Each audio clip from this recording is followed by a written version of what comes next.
moving on.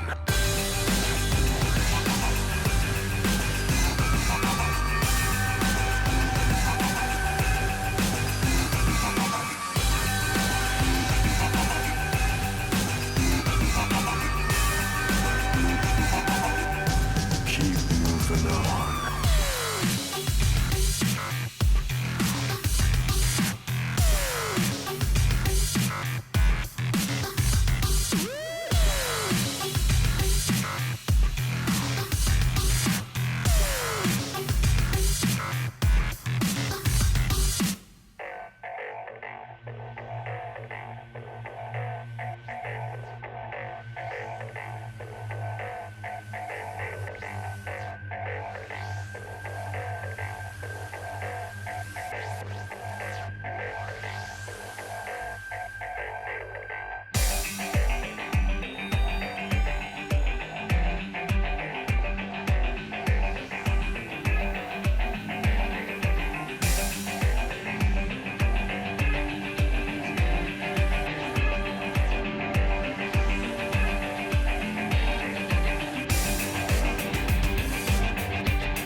And they say I have a grim sense of humor.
What's going on, everybody? Welcome to tonight's broadcast of the Risen Mythical League. We are coming at you with week number 2 of the regular season. My name is Gordo. I'm going to be holding down the desk tonight alongside Go we're starting 30 minutes later than we normally do, but we still got just as much Mythical best of 3 action as we do with any regular season week. That is true. Yeah, there were some hiccups here. There was a little bit of drama, but it wouldn't be a mythical stream without us starting a little bit late. Even when it says the 8 p.m. start time, sometimes it takes a little longer to get on in. But hey, we're here. Absolutely. And we've got a fun matchup tonight. We've got Horizon Gaming Eclipse taking on the Emerald Peakers here in Group B. These teams are both sitting at 1-0 after some solid wins there to kick on off week number 1. We're going to find out who's going to be able to take early leadership of the group and start off with a 2-0 record. SDN Vortex, of course, still haven't gotten to play yet, so they're going to be 1 week behind for a little while, but all in all, who is topping the group early on is going to be decided right here, right now in today's matchup. And both these teams did have a 2-0 last week. I did not get to see the match history to see if they're close 2-0s or completely stompy 2-0s, but a 2-0 is a 2-0 here, and we'll see if they can carry that momentum going on to this week here, Gordo, because it is a single round robin, so every match does matter. You definitely can drop a series here and there, but you do need to take some names, and tonight's definitely one good way to just stamp your foot on down and really put yourself in the running for playoffs here. Absolutely here. So looking to see what these guys are going to be able to bring in for us today. So coming in, starting things off on the blue side is going to be Horizon Gaming Eclipse, if I'm not mistaken. So this team coming on in looking pretty solid, mostly Masters of Diamond players from last season. And I'm going to having a solid run of it so far. Who are you going to be particularly looking out for on this team? I think so far what's really standing out to me from them is going to be Knight in the bot lane. Has just been absolutely grinding away at solo queue lately, making a race right back to master, and has got a ton of games under their belt already. Mhm. Yeah, although bot lane hasn't been as exciting this season, we've seen much more like low budget lethality carries in the bot lane. So might not be as hype here tonight. We'll see because lethality carries not as hype now or coming next patch. Yeah, it's next patch they're gonna get a light tapping to their power levels. But I'm mostly looking towards the jungle here because jungle did get that huge boost up in the preseason. Even with the new pathing, you still get to dictate so much of the game here. And there's even more objectives to take around the map and make your laners blame you for not ganking when you kind of clearly pinged your top side taking gaps. Yeah, definitely. So we'll see if the game becomes more centered around that side of the map. In that case, we would be looking up towards, as we've learned, they are Johan up in the top lane. Got a name with just some Korean characters in there. Had a little back and forth for what we were going to call this individual. Ran the Korean through Google Translate. We can't say that name on stream either. So it's going to be a little, it was a little confusion for a little bit. We're going with Johan for now, thanks to what we've been told in the game chat. So keeping our eyes on Johan in the top lane to see what they're going Okay. to be able to do. Meanwhile, it looks like we are already into things. So Horizon going to be leading things off with a top lane ban of their own, taking that Fiora off the board, trying to deny that one away from Red Snow. And nothing too surprising so far here in Draft the Fiora, mostly a target ban. The Aatrox coming out, visiting a decent amount of that this season as well. That champion seems to be never out of the meta unless left criminally underpowered by Rito Games.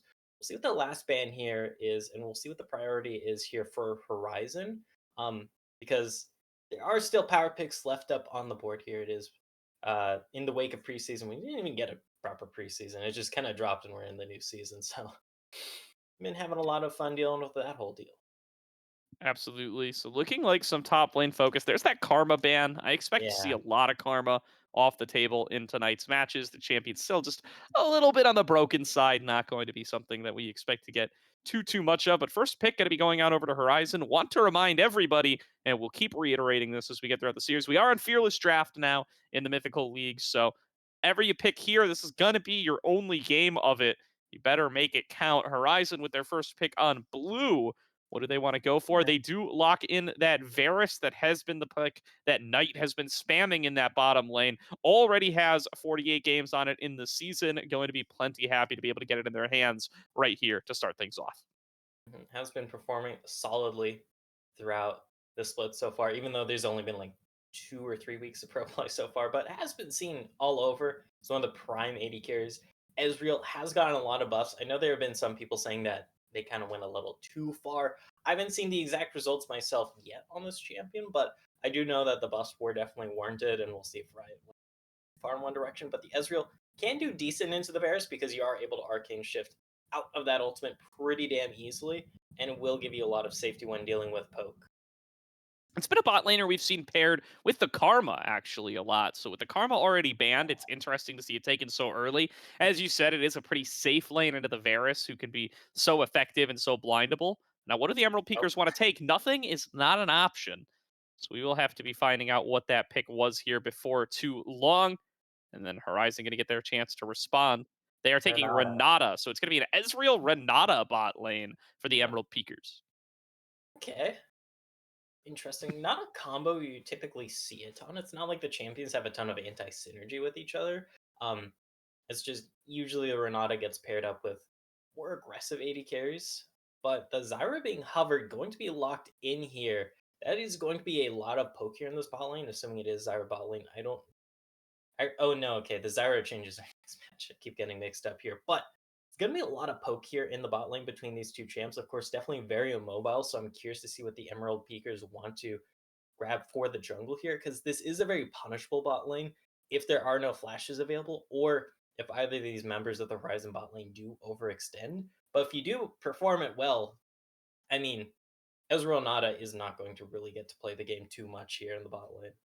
Definitely. And this is an interesting Kennen pick, actually, because I believe it's going to be for Hexice in the mid lane. Hexice has been the big Kennen player on this roster so far throughout the season. Red Snow has not been one to pick it up too much themselves. And it has kind of been, I hesitate to say one trick so early in the season. You know, he's got 20 games on Kennen, got 8 games on LeBlanc as the second most. Is that a one trick? Who's really to say? But they play a lot Yeah. of Kennen, and they play it in mid lane. So with it getting locked on in here, I do anticipate that that's very likely where they want to take it. They could still flex it up to top if they so choose. We're going to be taking some bans now to try to defend that Kennen, taking away the Silas, who would be really powerful, being able to steal away Slicing Maelstrom. Meanwhile, Horizon, they're going to steal away Nocturne, knowing that that would be a very powerful duo alongside the AoE power that that Kennen and that Renata bring to the table. See how they're going to look to continue to play this out for the Emerald Peakers side. They are going to have to lock themselves probably a jungler and save last pick for that mid top flex. We'll see what they end up going for here. Yeah, definitely want to do that here. I'm expecting Horizon to probably use this next ban here to further pinch the jungle pull. I'm assuming that Maokai is going into the jungle. Can be flex top, of course. Don't think we'll see flex support here with the Zyra locked in, but we have seen crazier. The Darius actually going to be the call here. Just want to make sure the top lane can't snowball too hard out of control. Does leave some options up here in the jungle. We'll see what's locked in here to go against the Maokai. Maokai can be very finicky early on because he's able to gank a ton, but if you're able to outfarm him, you will usually outscale. Usually. Usually, that's been the Oh, that's most one way to common result. outscale. The Kindred, though, going to be locking. I do like to see Kindred alongside something like a Renata for the bailout and the boost up, and also something like the Kennen to give you kind of those zones of control. Right, you get to use the Lamb's Respite, you get to use the Slicing Maelstrom on top of that. Really try to punish folks, even if they are immune to death. You can still pump out a whole bunch of damage, pump out a whole bunch of CC, and get the most value possible there. Now, looking for Horizon to round things out with some solo lane picks. I do want to call out that I think Maokai top lane is better this season than in the past and is pickable. But the Cassante is going to be the lock in here. That's going to pretty much guarantee we're seeing a Maokai in the jungle. Then we will see what the mid lane pick is. Again, remember, we expect this to be into the Kennen. So there's a Hmm. lot of viable picks you could take into that, try to abuse the weaknesses in the energy, try to get some range advantage, or just try to farm it out on something like the Corki. All right, interesting. So it does confirm the Casante's top lane because I was thinking maybe there's a chance it gets flexed mid into Kennen. Kennen can't really burst down the Casante too much, but the Corki going to do well into the Kennen. You're able to outrange the Kennen once you get the rockets. You're able to scale pretty damn fine yourself. You can get an early Hex Drinker on this champion and become pretty much unkillable to a lot of this burst coming up from the Kennen. Set being hovered, though, would be interesting. It means this Emerald Peaker's composition, they don't really have super hard engage here. they have two champions that are going to run at you really fast, and then hopefully the Renata hostile takeover just sweeps over the back line and lets them go to town because you definitely can kite out this composition here if you are Horizon Gaming and you play your cards right. Yeah, definitely. I think it's a cute combo to be able to have access to both the set and the kindred. Grab someone with your showstopper, carry them outside of the Lamb's Respite. You can definitely see how it's being drawn up, but it is definitely, I think, a little bit of a concern to be on the weaker side of the poke game in a matchup like this. You know, you're coming up against the Maokai in the jungle. He very well may go for something like a Leandries to get a little bit of extra burn damage on those long range saplings. You're up against the Corki, who's always going to be firing missile barrages at you, and you're against the Zyra, who's going to be buffing up plants and going for shots up against you there as well. So I just feel like the Ezreal's not going to be enough there for the Emerald Peakers to end up ahead in the poke war. So as a team that doesn't have access to that hard engage, it's going to feel like it's really tough for them to play out. Yeah, I want to see how they work around this in game. Because like we mentioned here, that can be a huge issue. Like if you're a composition that has to run at people and there's a Zyra in your way, that automatically makes things like 10 times harder. Just due to the fact that there is that Zyra ultimate, there are the Thorn Lashers or Thorn somethings, the E one that just Yeah, slow it's your I think it's advance the and just make it Vine Lashers and the Thorn Spinners, but I could be right. wrong. It's been a That long sounds time right. since I've cast Zyra. Yeah. I mean, I play Zyra, but I don't remember the names. You're That's just like, okay. You yeah, don't the need to know spitty what the one or abilities are the called. pokey one. But everything is kind of going where we expected it to. No funny business with flexing. I mean, I don't think there was too much potential here once we saw the comps locked in. But for Horizon Gaming, they definitely have some nice scaling here, at least on the Corki. If we see this become a lethality verse in the bot lane, that is going to be a lot of poke. However, you are definitely putting a lot of eggs in the Corki scaling basket, which can be a little bit of an issue. The Ezreal plus Kindred will definitely outscale a Corki plus lethality Varus. Of course, we'll see if that scaling comes into play here, because that scaling won't mean too much if you're not able to properly engage. Yeah, we'll have to see. But as we're rounding out the in-client draft, let's throw it on over to predictions. Made these before we saw the first draft. We can check out what everybody here on the desk was predicting as the outcome for the night, and it was Emerald Peakers across the board. Really? Alrighty. Yeah. I mean, hey, I was you're in there too. Don't get all surprised on me, Gopher. You know, with Yeah, the I was the same first one to prediction. drop my prediction. I didn't know everyone else would copy me, okay? All right. Well, it is. Else, I thought Bonfire took. Yeah, no, I don't think. I'm being told that Bonfire is wrong. I don't think that's true. I see in chat Bonfire saying, "Give me yeah, Emerald Peakers 2-0." That that's is what I'm Bonfire's seeing too. prediction. Because I So, remember Bonfire said, "Oh shit, I didn't predict." Um, but yeah, turns out the does prediction did happen. go through. So we've got him. Oh, okay. There we go. All right. He said gone, not wrong. He is correct that Oh, okay. Bonfire is gone. So we got some time. We got some time. Until we get to see Bonfire's face. He'll be on here before too long. I mean, Bonfire But was nearly gone. If it wasn't for the delay, we can just put for everybody on everyone in blast chat, here Bonfire to nearly start it missed off the the stream. stream. Anyway, I'm feeling less confident in my 2-0 after having seen these drafts. We can come back on in and check out some of the runes in a moment here. And I'm not feeling quite as good about that 2-0 prediction because I just feel like Mhm. it's going to be tough for the Emerald Peakers to play it out from this draft. I'm skeptical. I'm skeptical Yeah. to say the least. Yeah, they're really going to need to work and find some flank angles here. Like, if Hex as this cannon is able to just get massive TP flanks every fight and just insta delete the back line with eventual Maelstrom, then yeah, you know what? That's gonna work out pretty damn well. But if you're just kind of getting poked down and you try and run at them really fast and then get caught up in strangle thorns and go, hey, mamma mia, I can't go anywhere. Please let me move. Eh, yeah, so you can't always call it in draft. I know a lot of people love just saying, oh, this game is instantly won by draft. This game is instantly lost by draft. Technically, it's definitely heavily decided by draft, and I've this draft is going to have a very heavy impact on this game.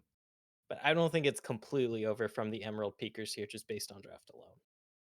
Yeah, I definitely agree with you there. There's always room to just have somebody get tremendously fed and have all the compositions not matter. But assuming that we remain at some sort of even state coming on into the mid to late game stage, I do really favor what Horizon Gaming Eclipse have managed to put together for themselves here.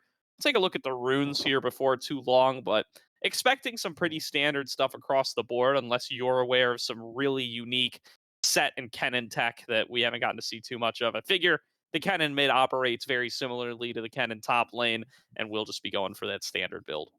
Yeah, I mean, there's a bit of variety in set runes. As I say that, it looks like the rune thing is broken, so won't be seeing that until we get into game, but Happens. I don't think we're going to be seeing too much here. Biggest question for me is Hunter as this Maokai. Are we going to do the first strike that we saw last season? Is it going to be the tankier angle?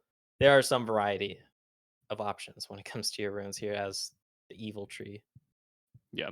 I've seen a little aftershock here and there as well. Like it just feels like That's turrets nice. got even weaker, right? So it's like people can go for dives pretty often as long as they get access to that aftershock. So I've seen a little bit of that one come on through as well, if that is the preference for these players. So yeah, there's definitely a little bit of choice to be had there. Seen a couple of different things on the Corki as well. I'm more interested in the Corki build because the Malignance Eclipse combo has been like the talk of the town as far as Corki builds go. But the order you get those items in when you also want Muramana has always been, I think, the big question of what you get to see out of your Corkis in 2024. Because you really want all three of those items. And that's Hey, what news, right? Everybody in the game wants three items. You take three. yeah, Everybody wants to be at more items than less, but it takes a long time until you have that full combo online. yeah. Flipping through the runes right now. I mean, nothing surprising. Like, I guess lethal tempo and kindred. I'm kind of a Oh, bit more Airy. used to either Hail of Blades. I've seen some conquer, some press the attack, but lethal tempo. I mean, it's good. Just not something I'm used to seeing as much on kindred. Mid lane, this is literally Yep. expected, and give me Guess literally the expected. Varus has some questions open as well. So going for the poke Varus here as well. Add that to the list of poke advantages that Horizon Mhm. has going for them. I'm almost a little bit surprised that they didn't just go lethality Varus and just say, hey, we have some consistent DPS. We already know we're winning the poke war, but they're going all in. They're fully indexing on this poke, and that just means that it's going to leave some responsibility on everybody to make sure that the engages don't happen from the likes of Red Snow and Hex Ice, right? You got to land Mhm. those those strangle thorns, not tangle barbs. That's Nico. You got to land the Nature's Grasp and use it to be able to kite backwards. You got to have your Cassante out in front, pushing people back away. You're just going to need to fulfill those roles because if you let the Kennen in the set run right up to you, that's when you're going to start to get into some really shaky situations, given that you don't really have that strong kind of team fighty presence.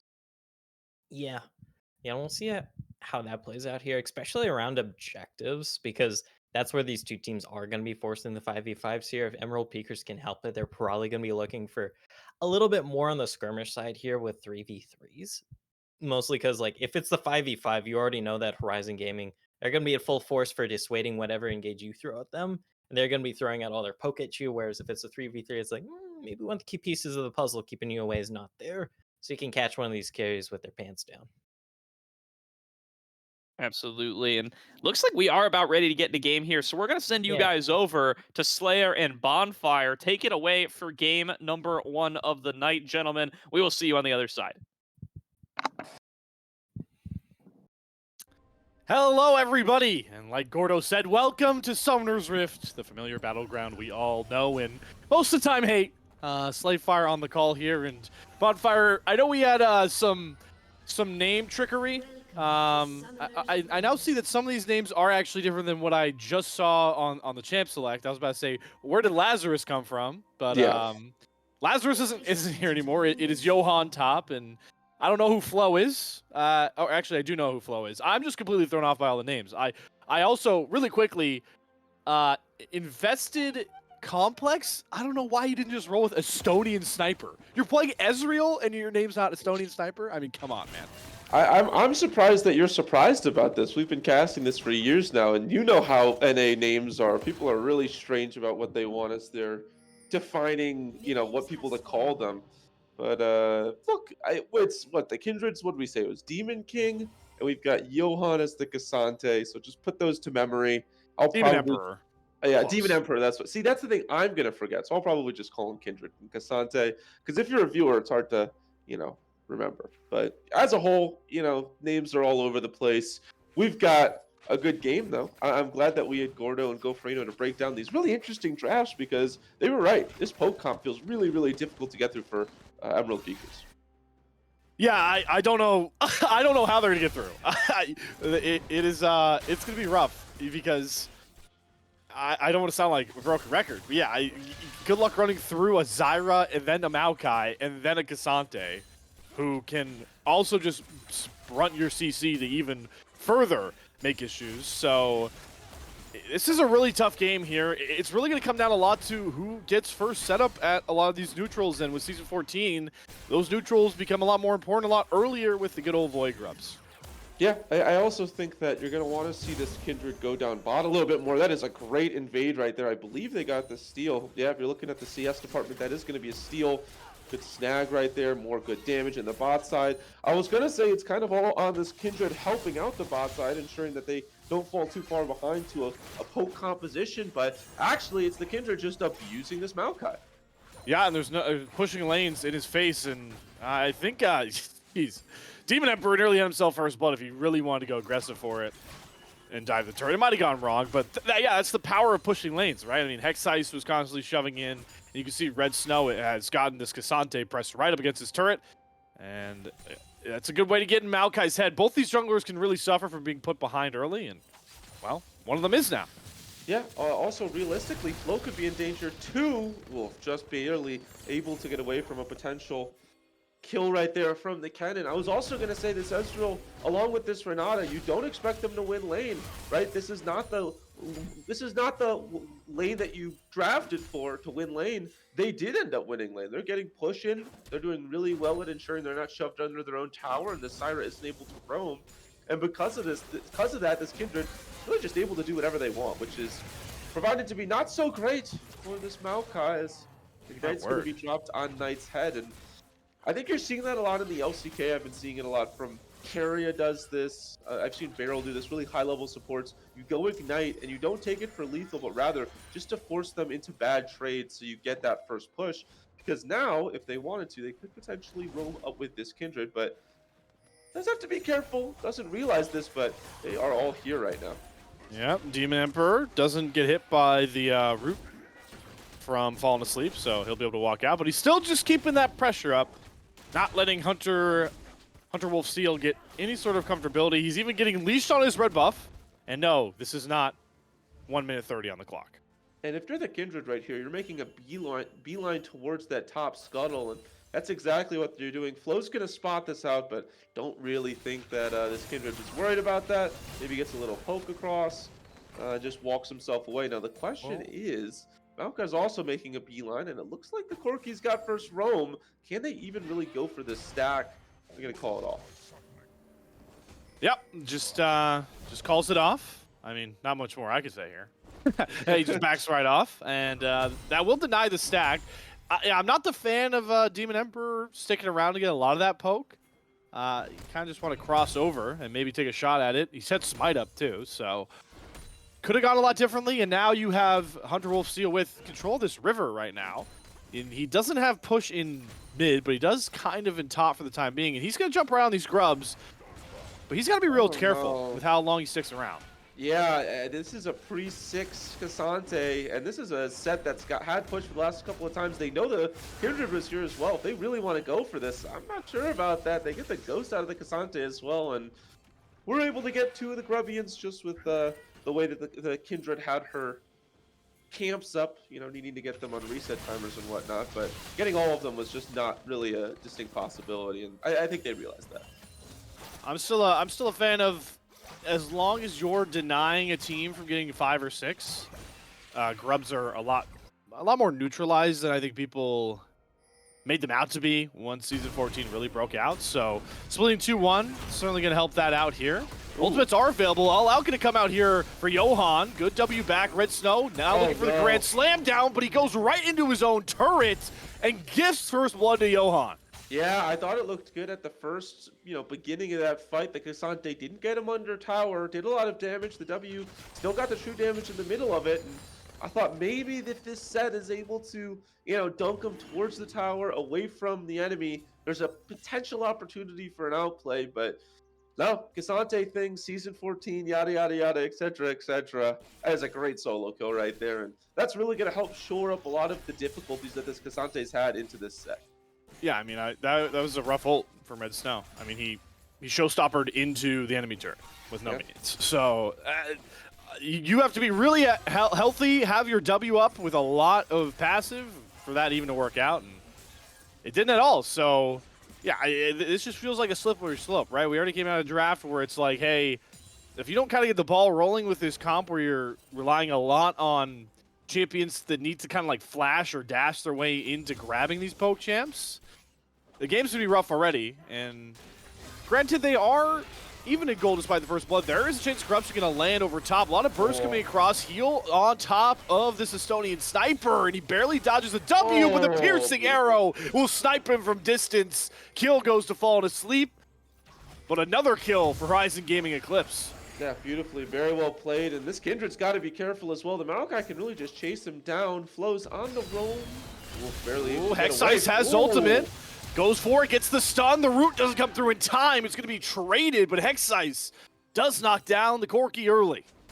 Yeah, and the wave state's in a fantastic position. This Corki's going to miss an entire massive wave right there. Assuming this Kindred's able to push it in, which I believe they're able to do so. So great work right there. Just really good aggression from the Corki, or excuse me, from the Kennen. So many K champions. I'm kind of realizing that right now. Corki, I guess Corki's C champion. Corki's definitely C. K, you know what? I just woke up. You know that. But yeah, it's been a great game right now for Horizon. They just need to keep up the tempo, keep up the pace, and be very careful of this Kennen. Got it correct that time, because that's the thing. That's the big great equalizer that I feel like we didn't talk enough about, is that this Kennen will blow up poke champions if given a flank ward. So really need to be careful of Hexice getting behind them and getting a massive ultimate off, because that could be the great difference maker against these poke champions. Yeah, that's the perfect ideal fight here for Emerald Peakers, is that they can throw Hexice and Red Snow together for a ton of damage and lockdown.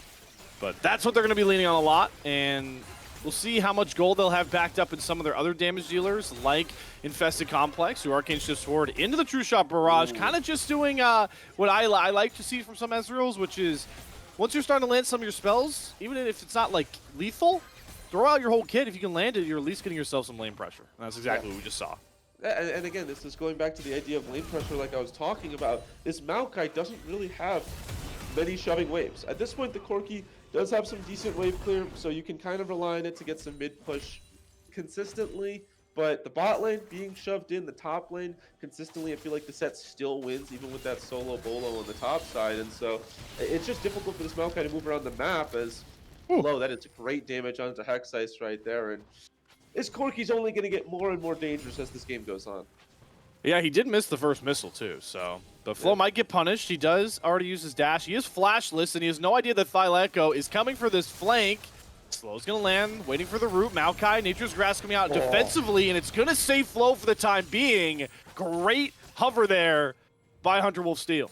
Yeah, Hexice was just too low from that previous trade, and so wasn't able to fully tank that Maokai ultimate and go for it. Might have another potential opportunity for a kill right here. Does this Cassante want to go for it with the ultimate? Decides against it. Let's have a level advantage. This is kind of like the dream Cassante game, right? You go into a set and you have a level advantage, doing great in CS, got that solo bowl. For the Kindred, we can just hover real quick. I'm curious on the stack. And doing okay. Zero. Doing okay. Yeah, but yeah, I guess maybe I'm being too nice. On the other side of things, though, they are going to get all 5 Void Grubs, or they're going to get 5 of the 6 Void Grubs with that dragon being traded out. And that's a late first dragon, so they say we are happy to give that away if that means we can get a lot of pushing power. Ooh, there's package out from Flo. Kind of whiffs the damage, and now he's a little bit stranded, but he has his own magma line that cuts off Hexice's jumping ability. Falling Asleep is also here. We have a bunch of people, though, for Emerald Peakers around. Flash forth, Thyleco misses the grab. Goes flash for flash. Flo is one more auto from death and just gets popped, though, by Demon Emperor. So that's a kill picked up for Kindred. Yeah, I mean, not only is it a kill for the Kindred, which is massive, it's also the package being used. The package is on such a long cooldown that you basically have to play your team fights around packages, or at least it's a massive.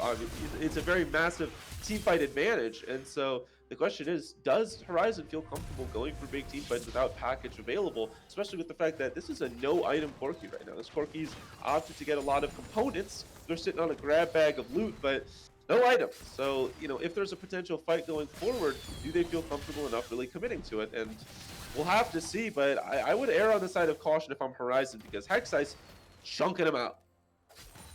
And we're seeing these jungler supports just constantly hovering mid here, and I am a fan of this for both sides, honestly. I think if you had to pick which champions are good for weak siding AD carry, Varus and Ezreal are probably in the top 5 of that list. So they just kind of get to farm off on the side, and I don't think that's a bad thing for either of them.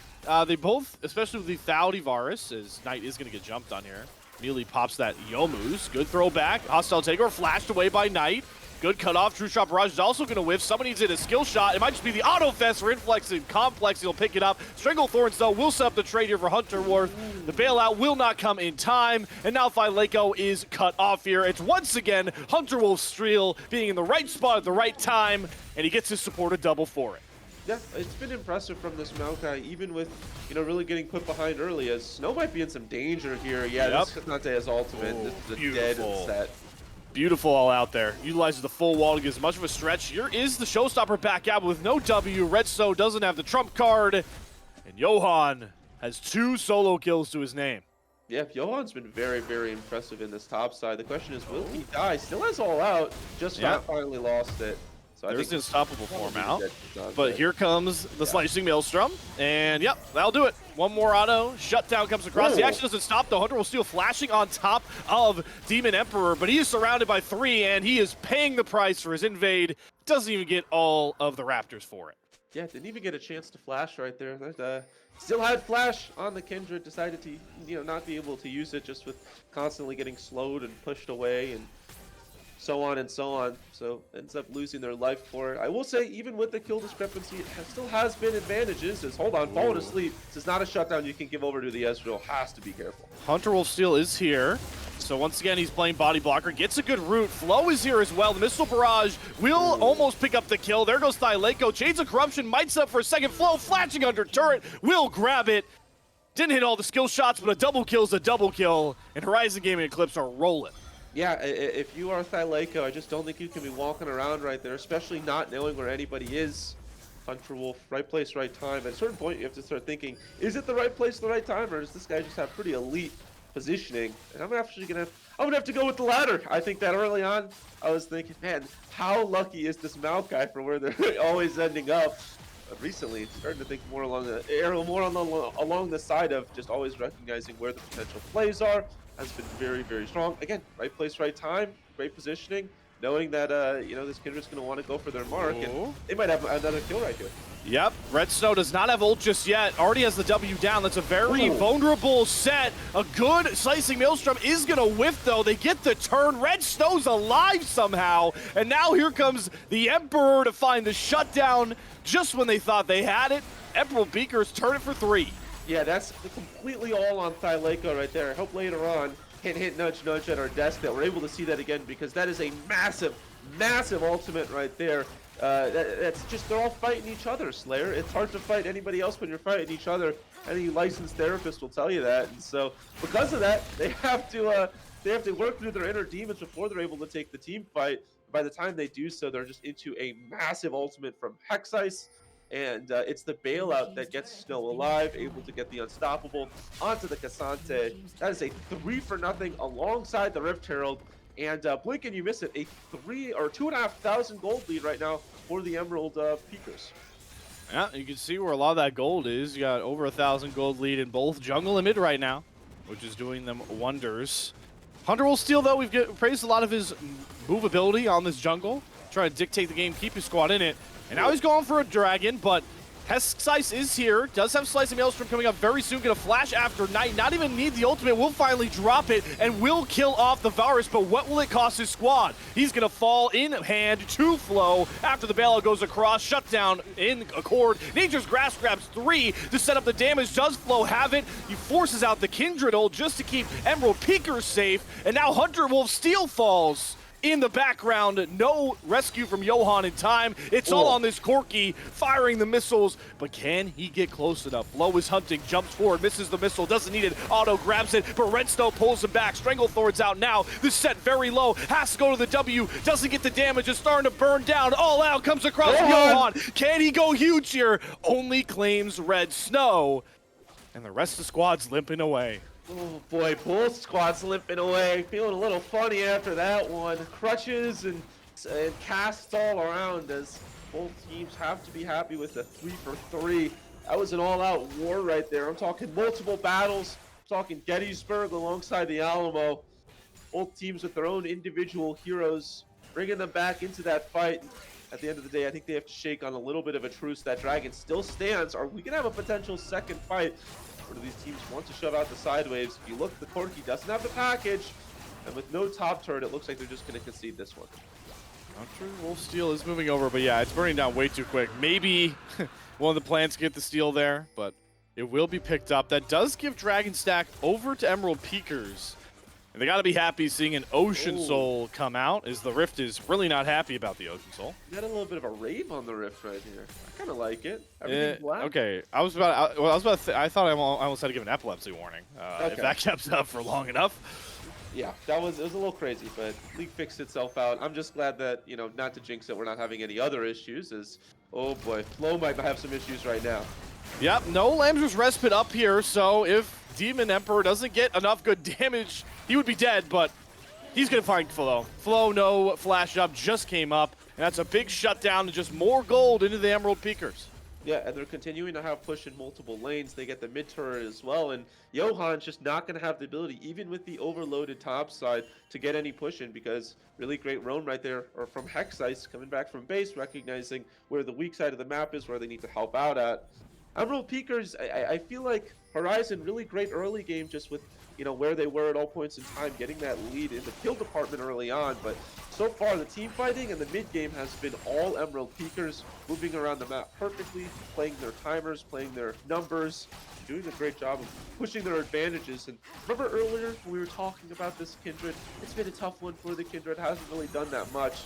It's been a completely tale of two halves right now, because 130 up 30 CS on their jungle counterpart, 4-1. This has been a dream for this Kindred. Really is going to be the what we say, Emperor Demon later on in this game. Demon Emperor, yeah. Demon Emperor, same thing, same right? thing. Right. It's the same thing, right? Yeah. The only thing I'd like to see, only at 3 stacks in nearly 20 minutes, is definitely not ideal. You'd want that big 4th stack to come through by this point if you're a Kindred player. Safe to say that with the items like you were talking about, it could be a reality very quickly on here, as we do have Baron spawning on really quickly, and that will start to pull these two teams towards the top side of the Rift, and really we'll get to see what we talked about earlier, right, Bonfire? What's going to really win? The poke or the flank ability, the lethal threat of these solo laners or Emerald Peakers? Yeah, I think that the poke is definitely there. I don't think there's any question about that from Horizon. I think the question is, will the poke be enough to dissuade them from these big team fights? Because as we saw in the last one, you know, if they get engaged upon, if Knight just gets caught out by this cannon like they were before, that poke really doesn't matter. It kind of comes down to getting initial vision on these objectives, getting there first, and then being able to poke them out. If they're on the back foot, if they're constantly having to answer side lanes, constantly having to worry about, you know, the flank wards, then it doesn't really look like it's going to matter. Doesn't really look like this Rift Herald's going to matter.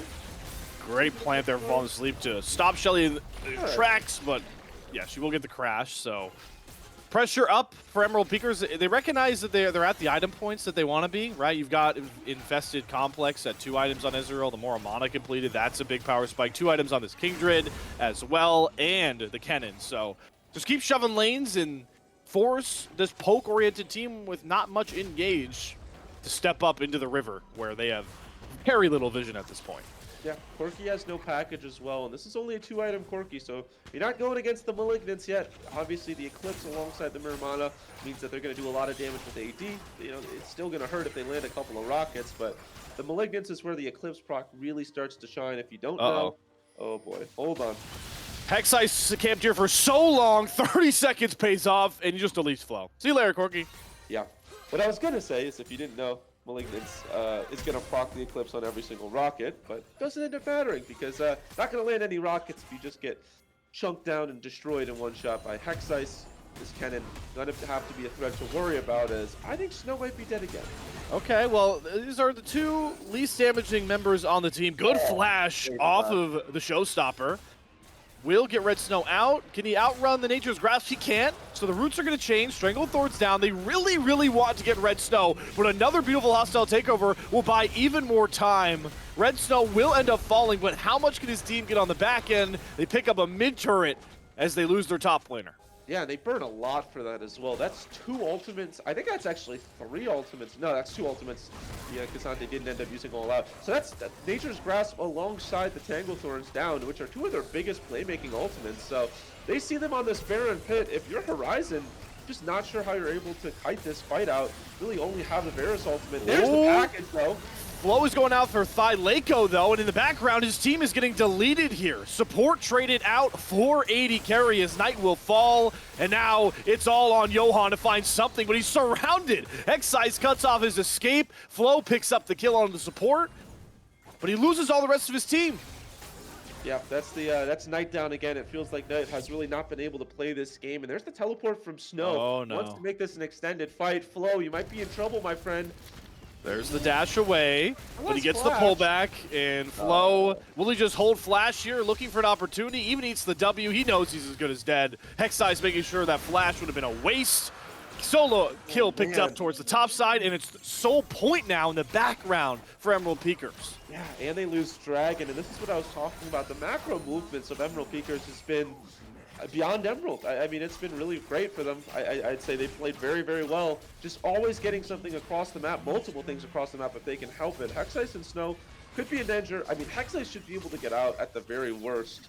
But There might be a turn here. Hexice does have Slicing Maelstrom. They might try and fight their way out. The roots are coming across, and just a really good buffer coming across from Johan and Hunter Wolf Steel. They will pick up that double, and this might be an opening for Horizon Gaming Zenith to take on Big Baron Asher. Yeah, Hexice didn't realize that, but could have gotten out there. I don't think they realized that Knight alongside Fallen Asleep were there as well, and so they pay for that dearly. Question is, will they pay for it with the Baron as well? The rest of Emerald Peakers are here, but do they have the damage? There's no Nature's Grasp. They're gonna get poked out by this Ezreal if they're not careful. That's a great ultimate. Hostile takeover hits Knight and Johan, but now they're just going to turn right onto Thylako's head. Trapped in the pit, and there's nowhere to go. Will fall. How much of a delay do these two Emerald Peakers want to throw here? Death timers for the solo lanes nearly up, and they're still looking to fight here despite no teleports on those solo laners. Yeah, I don't know about this one. They have to be careful. Good Nature's, or it's a good ultimate right there from the Ezreal. They're trying to poke them out, but realistically, they just can't get close enough, especially with this Varus still having ultimate up. You get hit by those chains of corruption, you die, but they go off of it. They get off of it. They're too concerned about the solo laners walking up. I think they had that Slayer. If they slam that, I think they take that. Certainly have not the best Baron take with Knight going lethality. An on-hit Varus definitely would shred a Baron quicker. But yeah, I mean, I don't know if they maybe didn't know what teleport timers were. I would assume they did. And once they saw Red Snow and Hexice come back up, they backed off of it. So picks are good, obviously, to get back in the gold, but a Baron buff would have really juiced them up and made this game competitive. Yeah, it really feels like, you know, like you said, the picks are good for the gold, but as a whole, they lost tempo on the bot side. Hexice is going to probably take most, if not all, of this bot turret. And across the map, they're getting these picks, but they're constantly having to overload. They're constantly having to send 3-4 members over to just take down Snow or Hexice, or, you know, both of them. And because of that, they continuously keep losing tempo. And like you said, if they're not getting these neutral objectives, if they're not getting the buffs that, you know, a Dragon or that a Baron gives you, sure, the gold is nice, but just not really enough, is it, Slayer?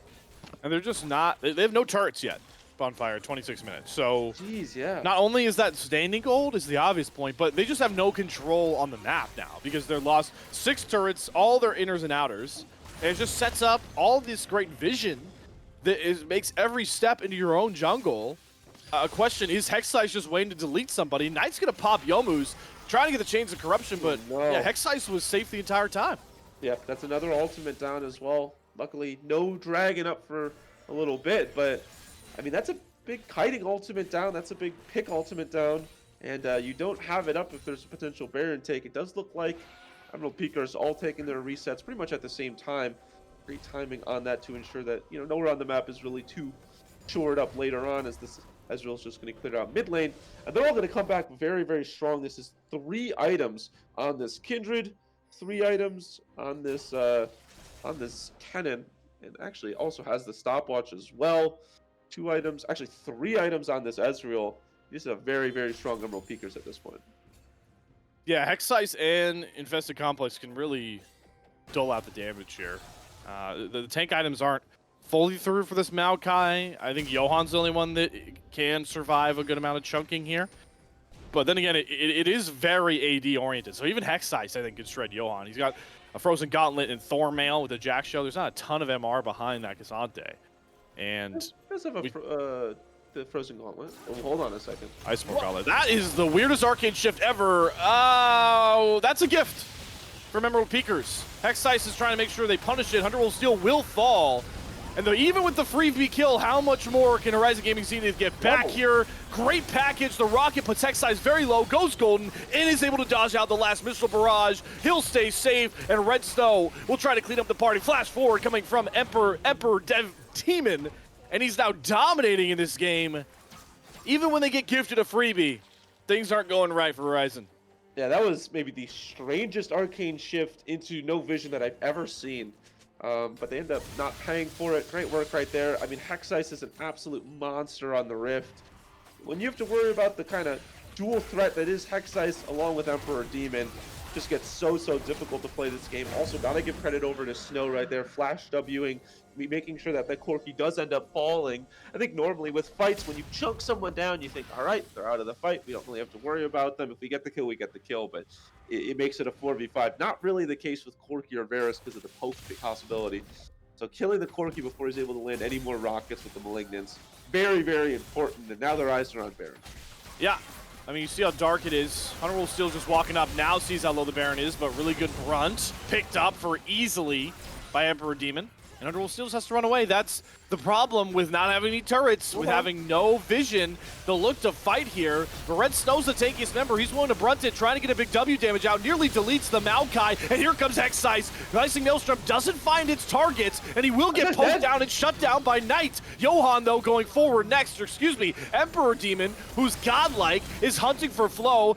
Uses the Lamb's Respite to keep himself safe, and he sets up the Ezreal Infested Complex once again. Does not care about vision, and nearly dies for it. Overall, still Baron on the key members, and Emerald Peakers are just going to keep pushing. Yeah, they want to keep them at low health right now. Look at this Ezreal with his ultimate. You get a true shot barrage, this could be the end of the game, especially if he's able to kill both of them. He's waiting, he's still on vision. Recognizes it's probably a long shot. Chooses not to go for it, but they're also just going to push their advantage with that Baron buff. Again, pushing waves. This is what I was talking about. Every single time Horizon takes a play, they don't have the wave advantage. They don't have the push. And that means if they lose the fight, they lose it hard. If they win the fight, they don't win it as hard as they possibly could. And they lost the fight hard right there. They lose 2 inhibitors and all of their inhibitor turrets down as well.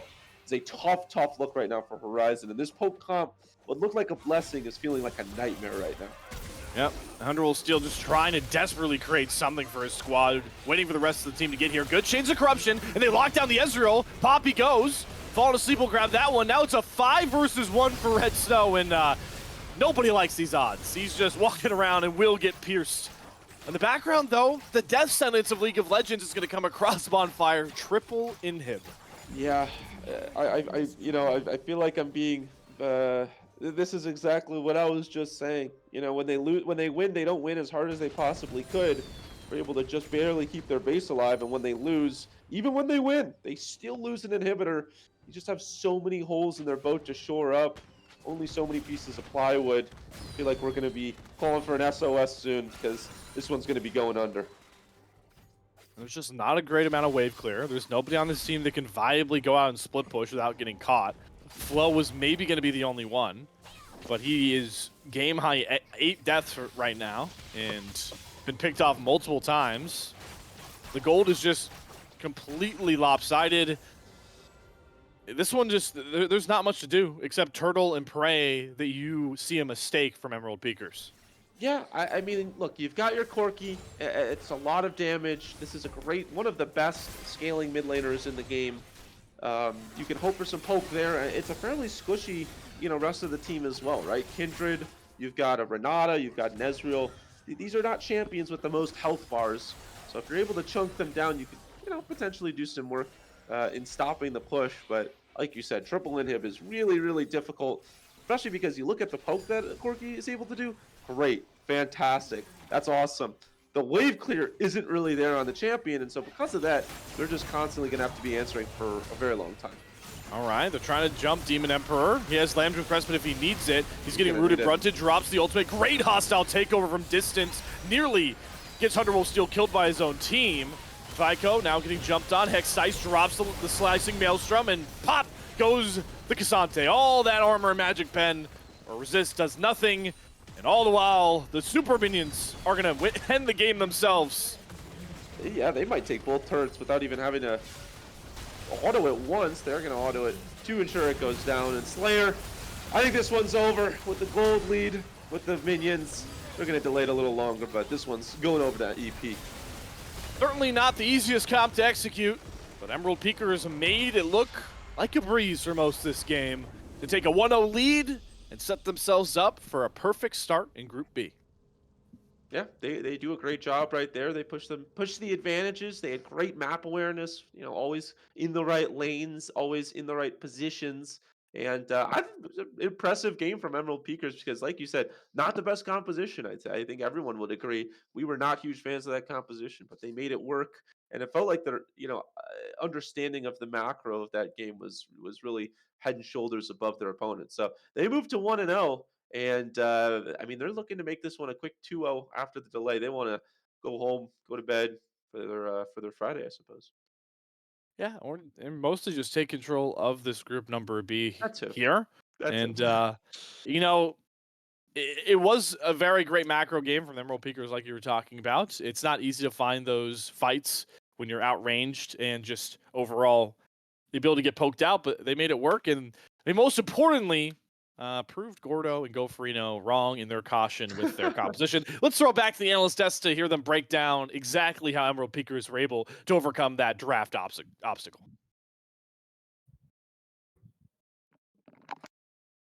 I mean, yeah, Hello. proven wrong a little bit there, Slayer. I gotta say, it feels like a little bit too much ground was ceded by Horizon early on. Had some fights where they were not playing towards their poking strategy. They were getting a little antsy to get started, and they gave up a lot of gold and a lot of structures in that pursuit. And that giving over of the Ocean Soul just ends up being so impactful, especially against that kind of composition when they're able to just start sustaining stuff back up over the course of these extended fights. Yeah, I mean, even by the time the Ocean Soul dropped, like things were definitely getting grim and dire for Horizon, but that really just sealed the deal there. And you're gonna see it time and time again in some of the replays we have here that they can't really just push the leads they get from fights. I know Bonfire was talking about it on the caster desk as well, and I kept mentioning in the chat that they'd win all these fights then try and Baron, but they just literally could not take it in any sort of meaningful time. Yeah, and the dream of the Corki still, it just takes a little while to get going, right? We called it out in the pre game that you need 3 items, right? You want that Eclipse, you want that Muramana, and you want that Malignance. By the time the Malignance came through, you can see had a big boost towards that Corki's damage, let him have a really impactful fight where he was threatening one-shots into some of those squishy carries, was really pumping out damage from the back line, but his Cassante and his Maokai, they melt instantly at that point. They're too far behind. They can't frontline for the poke composition, and Corki going in pursuit of some of those plays is just leaving the Varus out to dry. The Varus is completely useless by that point. Yeah, and even though we're worried about Emerald Pickers not being able to really reach the backline here, we didn't really see that play out in fights. We didn't really see too many just big 5v5 fights that started. It'd usually be like a little skirmish that broke out into a huge fight. Here we have the first replay ready. This first one is definitely a bit of an example that not everybody got involved, but it does kind of show like how the fights did eventually turn in the favor of Emerald Peakers here. Yeah, for sure. You can see here they're setting up for Herald. It's really the Herald that is the main goal, and you can see Demon is really deep in here trying to steal away some camps. He's going to get that Nature's Grass thrown down on top of him. Red Snow going to be the one who tanks it up for the team, and he's that initial pick that they're able to get started with. But Flo takes a huge haymaker. He's already at half HP when this gets started out, and this is a Oh, really well beautiful. placed ultimate, as well as a huge bailout onto Snow here. Snow gets bailed out, and just in time for Hunter Wolfsteal to drop on the other side. He gets to stay alive. He gets to keep the res. They're able to clean up the rest onto a relatively low HP Flow, and it's a super clean fight coming in for the side of Emerald Peakers from that point. Yeah, it was a 3 for Earn. Then right after that, they get first turret, another turret after that, and then they also get Herald. So like that was a huge swing in the momentum and just pure gold of that game. And that's when we really saw Demon King starting to get really big and scary on the Kindred. Did definitely take a bit of time. They were lagging a little on the marks, but in terms of the kills, they were definitely ahead of the curve. Yeah, you could really slingshot yourself on that Kindred, even if you're behind in marks for a long time. You just have to get that moment to where you're able to pick up a couple off of kills. You're able to pick up some marks. You even saw they were dipping in during that failed Baron attempt from Horizon. They were still going into the back. They were dipping into the enemy jungle during the Baron attempt to steal away marks on camps like Wolves and be able to secure themselves that extra scaling that made them so much more powerful in the later fights. We got another replay here. Coming a little bit later into the game, this is the first Baron that comes in off the back of a couple of big picks. Walk us through this one. Go for Reno. Yeah, so we see the soul laners here just get caught on out. Red barely able to get out with that flash there, but not quite able to get out. We see the Stranglethorns come on out, much more CC. Another great hostile takeover coming on through will buy a lot of time here, but Red Snow does eventually drop here. It is going to take a bit of time here. There we go. And now we're going to see the huge issue here. Like, this Baron is not going down. That has been like what, a solid 15 seconds. Oh, there's the package into the back line. And Flo does take out the enemy support, but you kind of have to look on the other side here. Your backline is getting kind of popped, and you're stuck behind enemy lines. And it's just kind of a wash here for the Emerald Peakers. They're able to secure some more members. And yeah, it's just kind of clean up from here on out. You got a Maokai and a Corki stuck behind enemy lines. They're going to go for Dragon here, actually, but the play isn't over yet. Flo going to die here. I believe this was their sixth death of the game, which is really tragic because Corki, in theory, should be kind of untouchable. You were talking about it, at least in the caster chat, Gordo. Like, this should be the Thanos gauntlet. Corki, once you hit those items, should be basically untouchable too. And, well, definitely was hopped on a lot of those fights. Yeah, I also said in the chat like that, Flo's gonna be so powerful if he's able to keep his distance in these fights, so that he teleports in Yeah. and packages into the middle of the enemy team, and I'm just like, that is not far, Flo. That is not keeping your distance from those fights. He's able to clean up the support off the back of it, but it really leaves Varus out to dry. It really leaves Zyra out to dry, and it really makes that fight kind of disjointed and not really winnable from Horizon. Let's check out this last team fight of the game a little bit later on, inching over closer towards 30 minutes here. And you can see, even when they catch out Complex here, it's a terrible arcane shift in. Slayer and Bonfire called it out there. Costs some big time, and you'd think this is your big chance to try to get back into the game, but you can see Corky's TPing in. They've already made it a 4v4 before he even arrives. He dives forward once again, and he just gets melted down by the Kindred. You just got to play these kinds of situations slower, otherwise your carries end up one shot.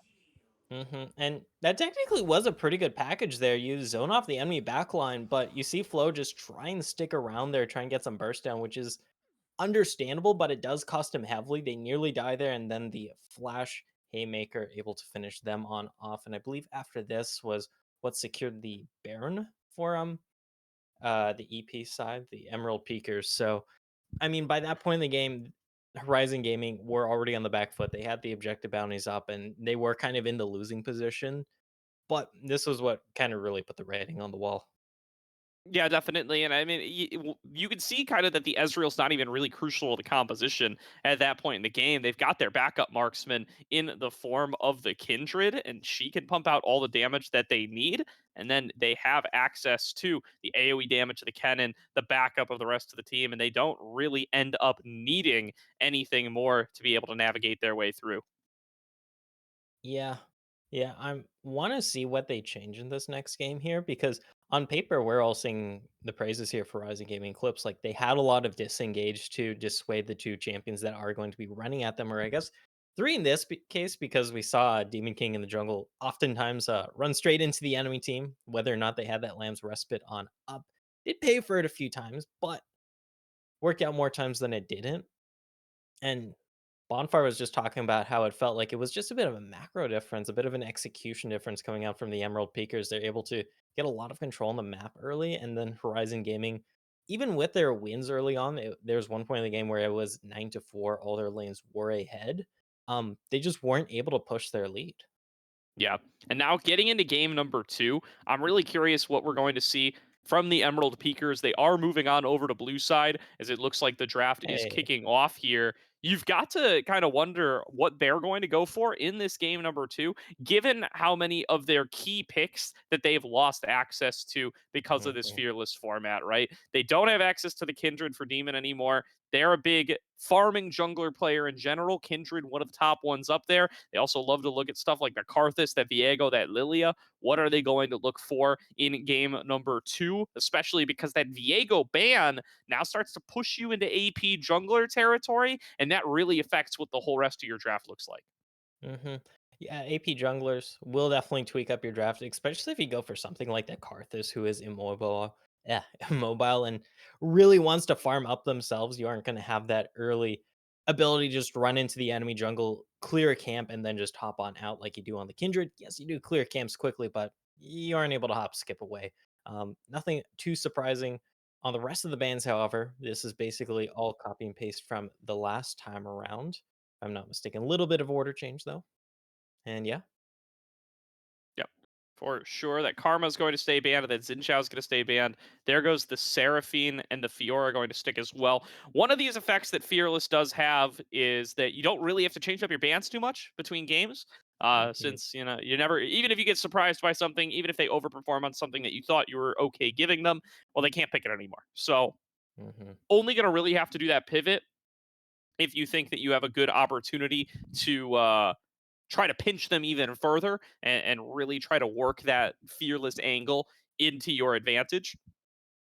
But going to be a mhm. very early Right. Aatrox lock in here. This is very likely going to be going over to Red Snow.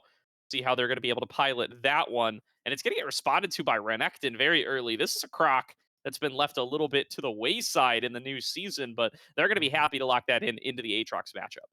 Yeah, and that was an instant lock in as well. This isn't a matchup I've seen too much. That people like using Renekton as a counter for. You definitely can bully Aatrox early on, and you can dip and dive out of those Darkened Blades, which is very crucial. Your Orianna going to be paired with this Renekton, though. That is going to give you very nice scaling in the mid lane. Can be opened up to being countered, though. The Syndra going to be locked in as a response to match the scaling there. Going to have a bit of a range advantage just thanks to the Scatter of the Weak being able to lock down the Orianna for quite a distance away. And the Varus also going to be locked in. Ooh, okay, that is ball delivery. Yeah, All do right. love the Nocturne Oriana combo getting more and more popular in recent times. They've made that combo easier to execute ever so slightly, and they can. A lot of teams and a lot of players are getting really, really adept at just consistently executing that combo. Also, super, super just good to have Nocturne in general with some of those new items, right? His ability. I don't even remember what the item's called, but the one that gives you movement speed when you ulti, it gives you all the stats that Nocturne likes as well. That's absolutely huge Terminus? on him. Hex plate, something. Yeah, no, not experimental hexplay. Yeah, Terminus is the light and dark auto attack one. That's a reference Correct. to the 2017 Urgot rework Reddit post. Well, we'll figure it out. Correct me in Twitch chat if you know what it is. Otherwise, I'll figure it out in our downtime Mm, here before too long.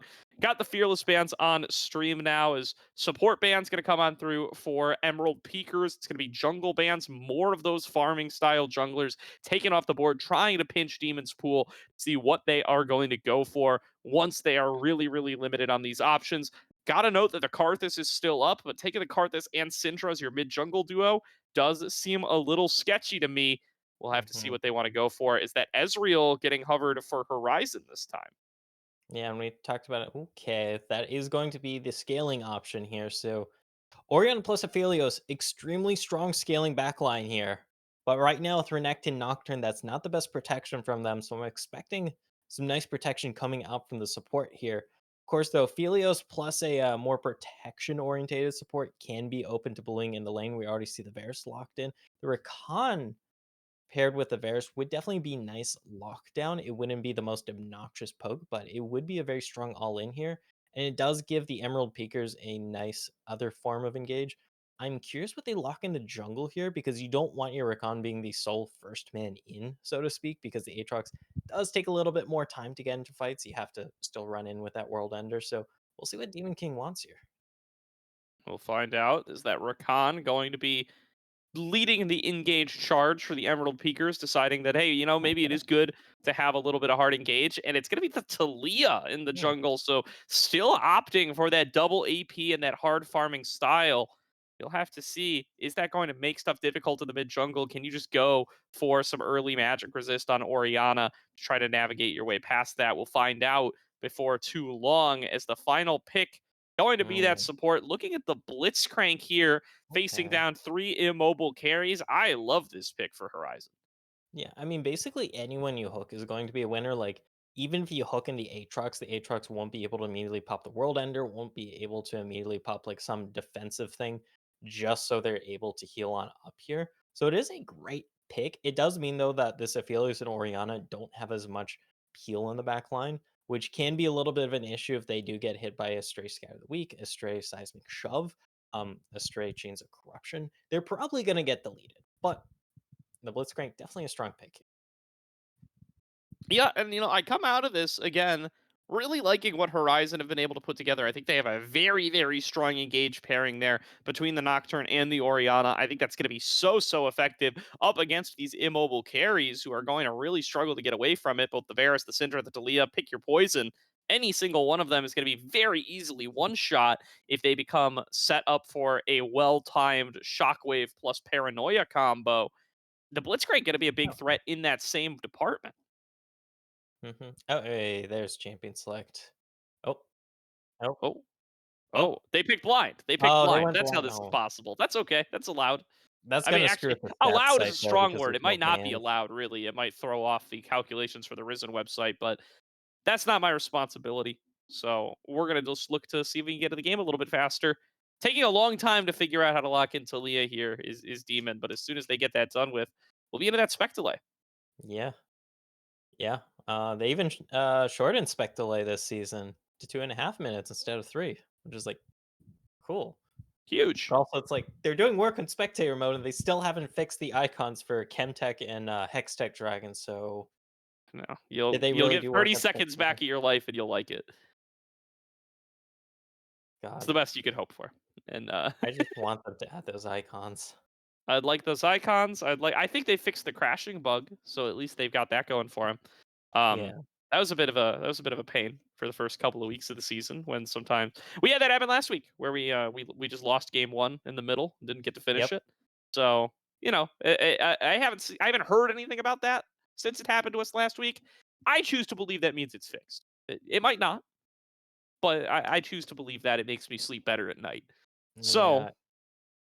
I have been told by Twitch chat, by the way, the item is called Experimental Hexplate. Oh, That is the item that Hunter Wolf yeah. Steel is going to be rushing, and that is the item that makes Nocturne a big pick in the meta once again. Really lets you guarantee access to that unspeakable horror, lets you stick to enemies and make sure you're going to get that fear off. In some situations, if you land the Duskbringer and they're moving slow enough and they have no way of CCing you, you can even get around on the other side of them, steer them backwards into your team rather than have them run away from you.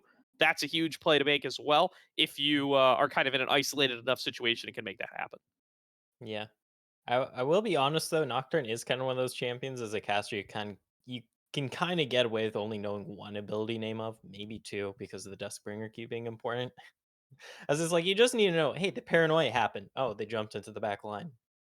You It's know. unspeakable horror, man. You don't Yeah. call it you don't call the fear tendrils unspeakable horror. No, you just call it fear, you call it spell shield. I do call it spell shield. I think Yeah. it's called it's like Dusk Veil or something. I It's don't not, that know. one's not important now. I do Yeah. agree with you there.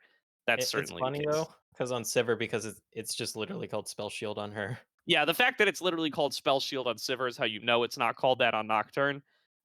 Shroud of Yeah. Darkness. I was close. I knew it was some kind of shroud. Eh. Flavor text. Oh, hey, first strike on Tilly Jungle. Passive matters. Passive's Umbral Blades. You can remember that. You only care about Umbral Blades if it's Lane Nocturne, and Riot has specifically said we do not want Lane Nocturne. I Because do it think has popped up mid a few times in the past season or so, and whenever it becomes a problem there, because you just kill a bunch off the minions, they're like, all right, we're just slapping a negative damage to minions on this ability of yours. yeah, it's not why he's good, but a trait that I do value in junglers now in 2014 is 2014 in 2024 is being able to hit multiple targets at once early on in your clear, especially when it comes time to solo those grubs. Yeah. Being able to Duskbringer onto all three grubs, being able to Umbral Blades onto all three grubs before they start getting their shields on each other does help out your ability to be able to clear out that camp. So I do appreciate it. It's not the reason he's good, but both him and Jax, I think, get a lot of mileage out of that doesn't really get discussed too much, but they're both very, very efficient at soloing those grubs. And Shyvana. As And someone who plays Shyvana. Shyvana. Nobody picks Shyvana, though. It's not enough. I That's do. how you know it's not enough to make him viable, is because it hasn't Yeah. pushed Shyvana over the edge. Shyvana just needs so much work. I've played like probably close to 100 ranked games of her in the past like season and a half, and good god, that champion, like, you're just a ball of stats, but Well, that it's also champion like is not. first grubs are frequently traded for first dragon, and if you can't you don't want to you're disincentivized from trading dragons on Shyvana, so Yeah, just 5 that armor and certainly MR. that doesn't help either. I just go for both, honestly, but it looks like since it is blind pick, the spectator delay is ticked down pretty fast, so we'll see if we're hopping into game pretty quick. And for anyone wondering, we weren't talking about runes because there wasn't too much of a note there. It was all pretty. I didn't see anything by the crazy. books. Yeah, I'm not.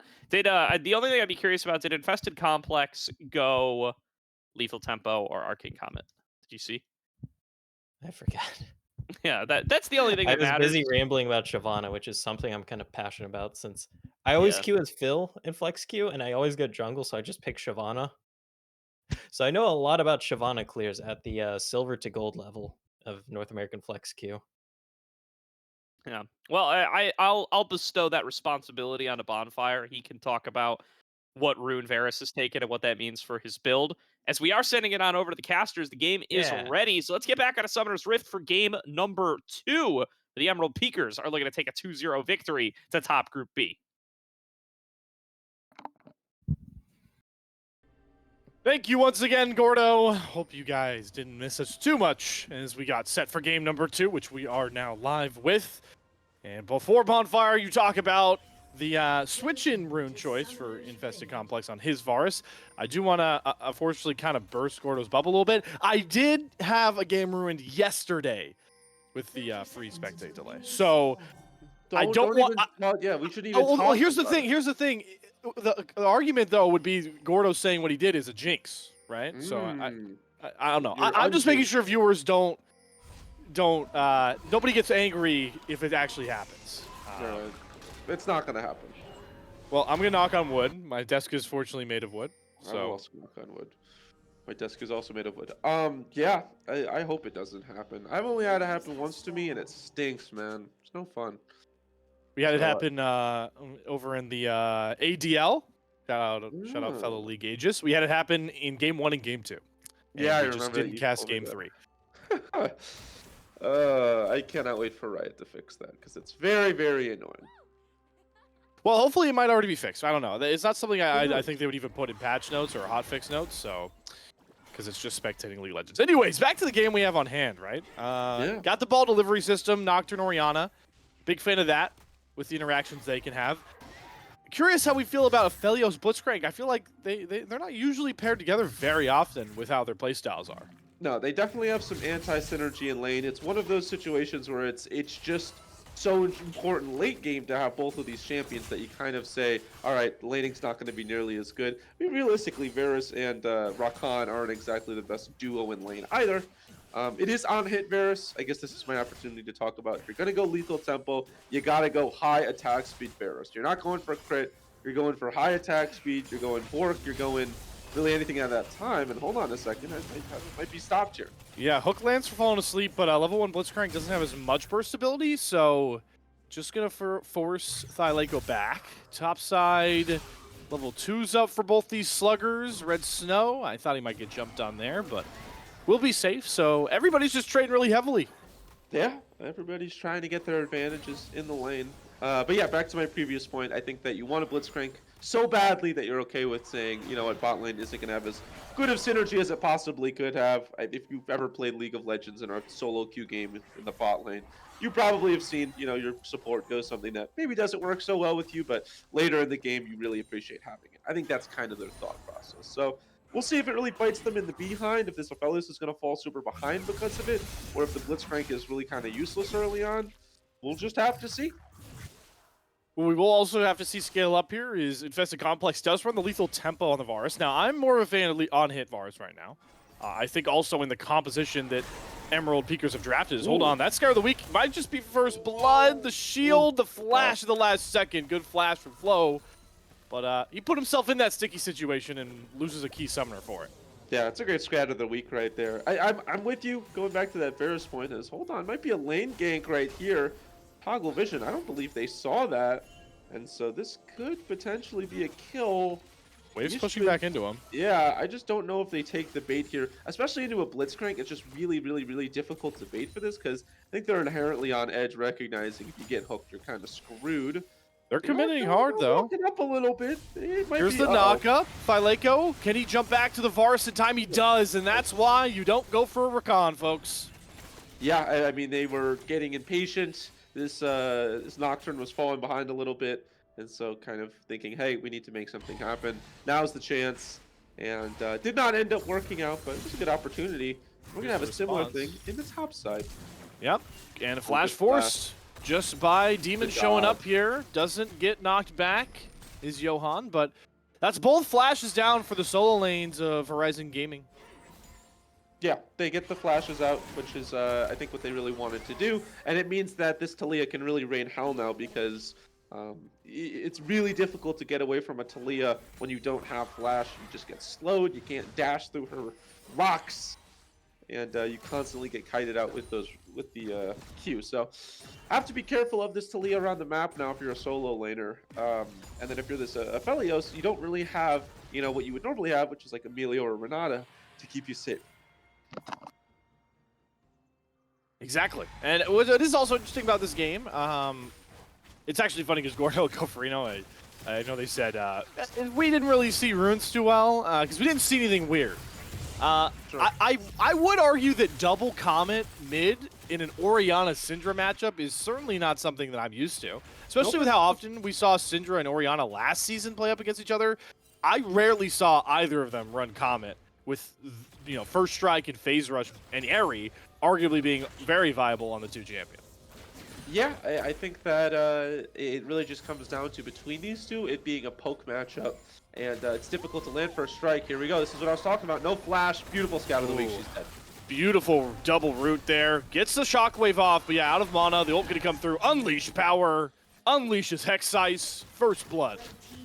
Hexice has been pretty incredible this series so far. Had a great cannon game. Trying to keep it going. Oh, As we might just be a pause. Let's all be optimistic here. no, You it's never not the know. pause. It's not. You never know. You know, It's not the pause, Bonfire. It's It's not the pause? not. It's not. No. This is the freeze. How This do you is the know? freeze. Because there's no pause. There's Yeah, I no guess gray that's true. screen. That's true. This has happened to me on 5 games in a week, so I Oh. know what it is. This is the quickest this has happened. 6 minutes. Yeah, we really 6 didn't get to minutes see in. that much. At least like with some of the games that happened, like yesterday, it happened when a team was up like 17-4 in kills, and like you knew they were gonna win. Right. We know nothing, and we're coming back to cameras. I'm gonna use this as a rant point, honestly, because Okay. I'm pissed Get 'em. off. Get 'em. Listen, you change spectator delay, you knock down 30 seconds. Goverino already talked about the fact that Hextech, there's not icons for Hextech and What are we doing? Chemtech Soul yet, and now we have a game-breaking spectator bug that is just already not, tier 3 league in North America is already on the ground, man. It hasn't been a great start in 2024 for multiple reasons. Now we're just getting kicked. We're Yeah. just kicking us in the groin. Yeah, it's 80s high school bully here, man. I feel like Riot is about to give us a wet willy and shove us in a locker. We are getting word from our producer, aka my goat. If anybody could fix it, it would be Caddy. So we're hoping Caddy can pull out the stops, but it's just I'm with you, man. I've added a couple. I think I've had it twice, and both times it's cooked. So I'm Like, hoping. here's the thing, Bonfire. Sorry to cut you What? off. 3 of the times this happened to me, Caddy was my producer. So Well, maybe he's trained in the Shaolin monk art of fixing spectator delays. what? What? I'm an optimist, all Where, right? where I've does your seen head go to say you say Shyamalan and Monk? no Shaolin, Oh, Shaolin, okay. I don't. Shyamalan, Shyamalama Ding Dong. I I don't don't know, know. man. I'm just I hoping don't know. that I'm an optimist. I got to look at the glass. I'm not even the glass half full. I believe the glass has a greater purpose in life. That's how much of an optimist I am. You're I'm just trying to bring the mood up. there's I'm trying one to bring the metaphor mood. here. There's one metaphor. Oh, let me just Boom. slap them together and see if they sound good, and it doesn't. We should, what we should do is we should predict how we thought that game was going to go. I think Hexize dies 13 times in a row and they lose that game. In, There's no point, man. It was 6 minutes in. There was one first blood. It doesn't matter. I Anything could could I happen. could pretend anything could happen on Summoner's Rift. Who's gonna stat check me? Go. This is true. I think the Blitzcrank Ugh. goes 30-0 and just one shots everybody. That's what I think happens. It's like those TikToks of like predicting the Super Bowl. I think Earth lands on Summoner's Rift and actually forces them to tie. They tied. They tied. Was the soccer? Here's the Oh, worst part about this. Here's the worst part. what's the worst part? Emerald Peakers could win this game, and we won't have another game to cast for you guys. Like we won't. That And is kinda- that's kind of bad. yeah, and I mean, Well, the and worst then part also for me it in was Bonfire, it's the fact that we don't get to cast Mythical every week. So bi-weekly. so now me and Bonfire got a game in 6 minutes. To be fair though, Gordo and Gofrino did also. They also lost a game last week. Yeah, I was about to But say. Yeah, they did lose. I think they got 3 times as long into the game as we did. So Yeah, it's true. I can't decide if I would rather lose a game earlier than later. I feel like later, but I don't know, man. If you're like really excited and you're following the storylines of the game and then it cuts off, I'd be yeah, pretty peeved. yeah. The only way I'd be more mad is if it was like a Like a 40 to full 39 kill count where like Elder and Baron are spawning at the same time and both teams are like dead even yeah, and that's like true. there's any outcome. But yeah. Now we could do whatever we want for the next 30 minutes, I suppose, because we have to wait for this game to end to report it, you know? Well, I mean, spectator delay. I mean, so what are they realistically at? They're probably at like 10 minutes We're probably at or like 11 minutes. 10ish, 11 now. minutes. Yeah. We're not that this is anything. This is not Caddy's fault. First of all, Caddy is struggling to find any outcome for us. He's an amazing producer. So yeah, this is on Riot. Yeah. Which is always a slippery slope to start bashing Riot as a caster because you're ideally looking to get hired by Riot somewhere down in your career. But this is annoying. This is cucking. Yeah. This is cucking us out of games.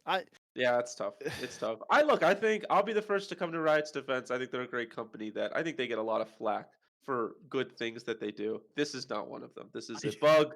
This is a problem. They need to fix it. Yeah, I'm of the opinion. This is my hot take. If we have time to talk about it, my hot take we is certainly do. Hey man, what do you want to talk about? I think League of Legends is one of the better balanced games with like a rotating cast with constant skills and updates and all that. That's my hot take. Is that I know people get mad at it and I know people think things are broken, but I think Riot actually does a pretty good job of keeping everything fairly balanced. Yeah. Because I see so many people complaining, oh, this person's so broken. Oh my goodness. And it's if you took inventory of what everybody says was Giga broken, it would be nearly the entire cast of League. Everyone just goes against a really fed member, a really good player once, and they get mad. That's my hot take. I said it. Yeah, I said it. What are you gonna do about it? I'm just pissed off. I know I- you're I don't- seething. Actually, I feel like there's like smoke coming off your head right now. Do you want to see my don't know. cat? Will this make you feel better? No, if I show you my cat? I'm sure they want to see Gizmo. They wanna see Gizmo? I don't know. Watch everyone Gizmo. We're basically just running with dead air, and at some point, Caddy's probably gonna kick us off. Let's do this. Let's everyone appreciate the cute cat, and maybe that'll Yeah. distract you from the fact that we are now gonna be throwing to a break. Where on the other side, one of two outcomes is about to come here. We're going to have a post-game match breakdown of a screenshot from this game. Will definitely happen. And then we might be done for the day. That might be it. If Emerald Peakers wins this game, that's the 2-0. We're on out of here. Regardless, we're going to go to an extended break here. And on the other side, Gordo and Goferino will update you all with whatever's going on. And sorry again for these issues.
Awake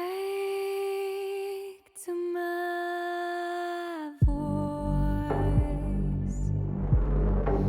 and hear the call within. Embrace the fear inside. Surrender your mind to mine again.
And they say I have a grim sense of humor.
Well, welcome back, everybody. I have a fortunate update for everybody at home.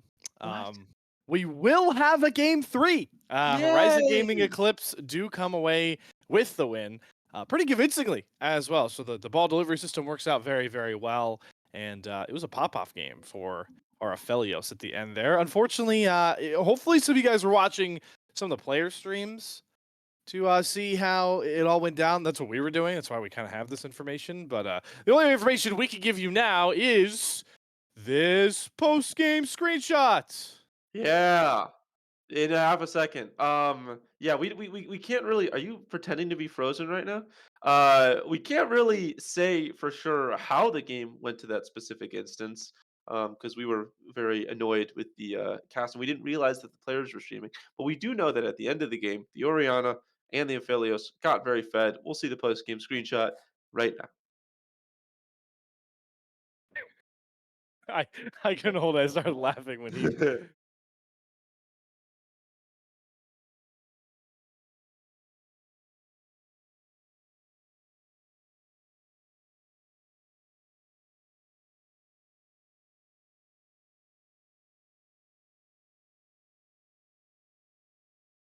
He We can want. say whatever we want. Okay, yes. Sorry, guys. Ignore that. Technical difficulties. Hi, we're back here. Sorry that we cut away for a bit. You're looking at the post-game screenshot, and all I really said was that Nocturne Oriana is a fun interactive duo that definitely is not a little broken with how you can use Shockwave really far away from Oriana with him. We have no way of saying if that was the reason they won or lost that game, though. Like, I'm dude. Listen, yeah. One, I can because we saw it on player streams. Two, uh, Oriana is the most damage in the game. I'm assuming that it worked a couple of times. You know. all right, fair enough. We can use our assumptions. Although you know what they say about assuming. Yeah, it was a good game from this Horizon squad, and like you said, they get to delay the inevitable of a game of a potential loss. I guess inevitable implies it would happen. They get to delay a potential loss and push themselves into a position to win. So Horizon did what they needed to do. We didn't get to see all of it. That's okay because we, knock on wood, will be able to see a game 3. Now, I will ask Gordo and I will ask you, Slayer. Let's not talk about it. Let's not even bring I, the bad energy in. I'm gonna bring it up if people No, just tuned don't in. bring it up. Don't bring it up. We Okay. just ignore it ever happened. That is not how you deal with your problems. That's how I deal Everybody at with my home. problems. That's not how you deal with any of your problems. That is not healthy. Don't. We're tangenting. All right. Yeah, we are tangent. We're gonna go to another break here, folks. This one is a planned amount of time, a shortened amount of time, and on the other side, we will actually have Gordo Gofrino. They'll take you through the game number 3 draft, our first best of 3 of the Mythical League, and hopefully, we'll get to see it go out through its conclusion. Until then, sit tight.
Yeah. Welcome back, everybody, to tonight's broadcast, the Risen Mythical League, where we have got our updated Fearless bands. We've got both teams getting ready for game number 3, and we have got one more game of League of Legends to be casted today.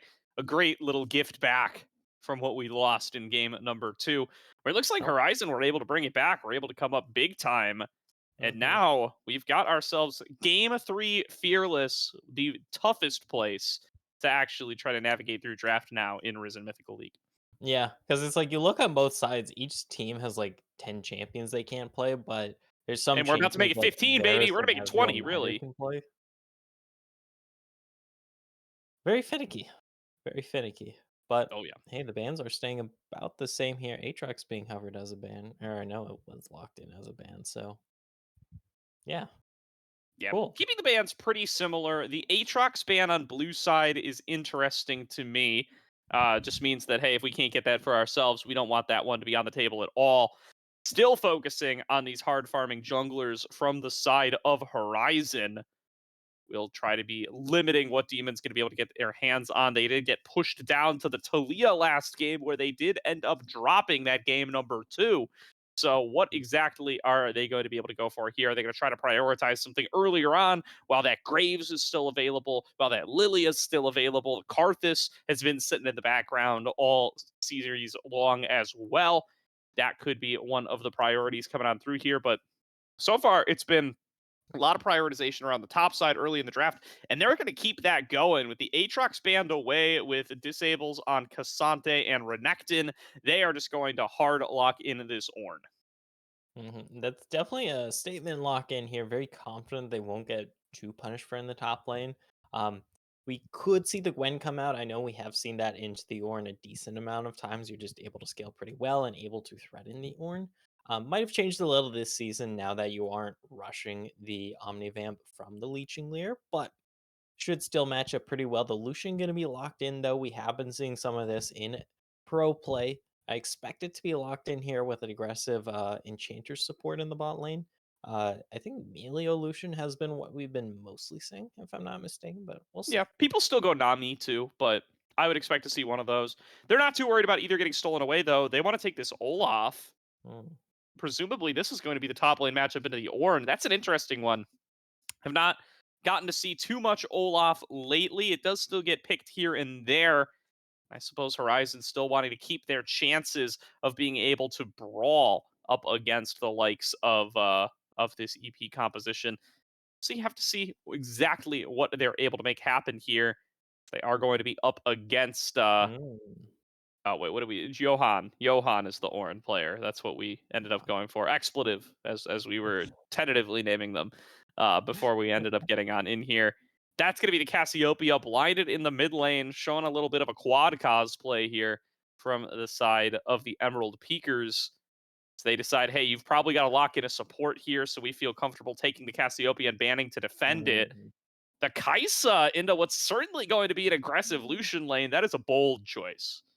Yeah, that's my reaction too. Like, it's not completely unplayable, but you're 525 auto attack range ADC, and before you put points into your W, if you are looking to evolve the Prey Seeker there, uh, you have to get up close and personal with minions, which leaves you very vulnerable to a relentless pursuit here from the solution, and then just getting absolutely blasted. Can be paired with the Melio though, thing that we have been seeing it paired with. I'm curious what the calls for bans here are in the second phase. We see the Blitzcrank taken off the board, not wanting that to be picking off any of these members here, even though they do have the Olaf, someone who definitely can take a Blitzcrank hook, but You yeah, ban definitely Nautilus here, and what do they even go on Emerald Peakers? The Rakan's disabled for Fearless, the Renata's disabled for Fearless. Uh, Leona. this feels like a yeah. You're Fine. gonna get forced onto a Leona or something. It's not really what people are going, especially to the Olaf. That feels really bad. I think Horizon have set themselves up in a great position here. Ban that Nautilus, boys. Where is it? No, the Oh, Rel. Okay, fair yeah. enough. Fair enough. I do think that leaves an angle for a Nautilus to come on through here. Was not thinking about Rel, so at least they still have a solid option on the side of Emerald Peakers, assuming that they are willing to make that selection. Thyleco does not have any Nautilus games in their history, but come on, it's not that hard. Yeah, yeah. I mean, There isn't too much tech to Nautilus, like especially if you play other tank engage supports. Yeah, your If you play W is like a Leona, little you know how auto to play reset. That's about all you Nautilus. need to know. Oh, the Nico coming out of the mid lane here. I'm assuming this is similar to how it is when you see it picked into the Orianna, where you do have that range on the Cassiopeia, and you can definitely just take one of the routes into a death there. Of course, Cassiopeia, much different than the Orianna, doesn't have the nerfed resistances, and then will be able to go toe to toe to close range at close range if they're able to just keep laying down those twin fangs there. And speak the devil, we saw that one. We did not see that one. A Jax in the jungle. That's another good farming jungler. So I mean, there's just so many to go around these days that you're never really going to be able to keep Demon all the way down. He gets himself a pretty powerful one here in the Jax. Going to be super good at the Olaf. Going to be super good in the Lucian as well. Now, what's the selection going to be in the jungle? This is a fine Poppy, but it's not really going to be as Mhm. effective as you're hoping for it to be. It's pretty solid into the Ornn. I would love to see an Ujir here, but the Ujir in the jungle has been pretty uncommon.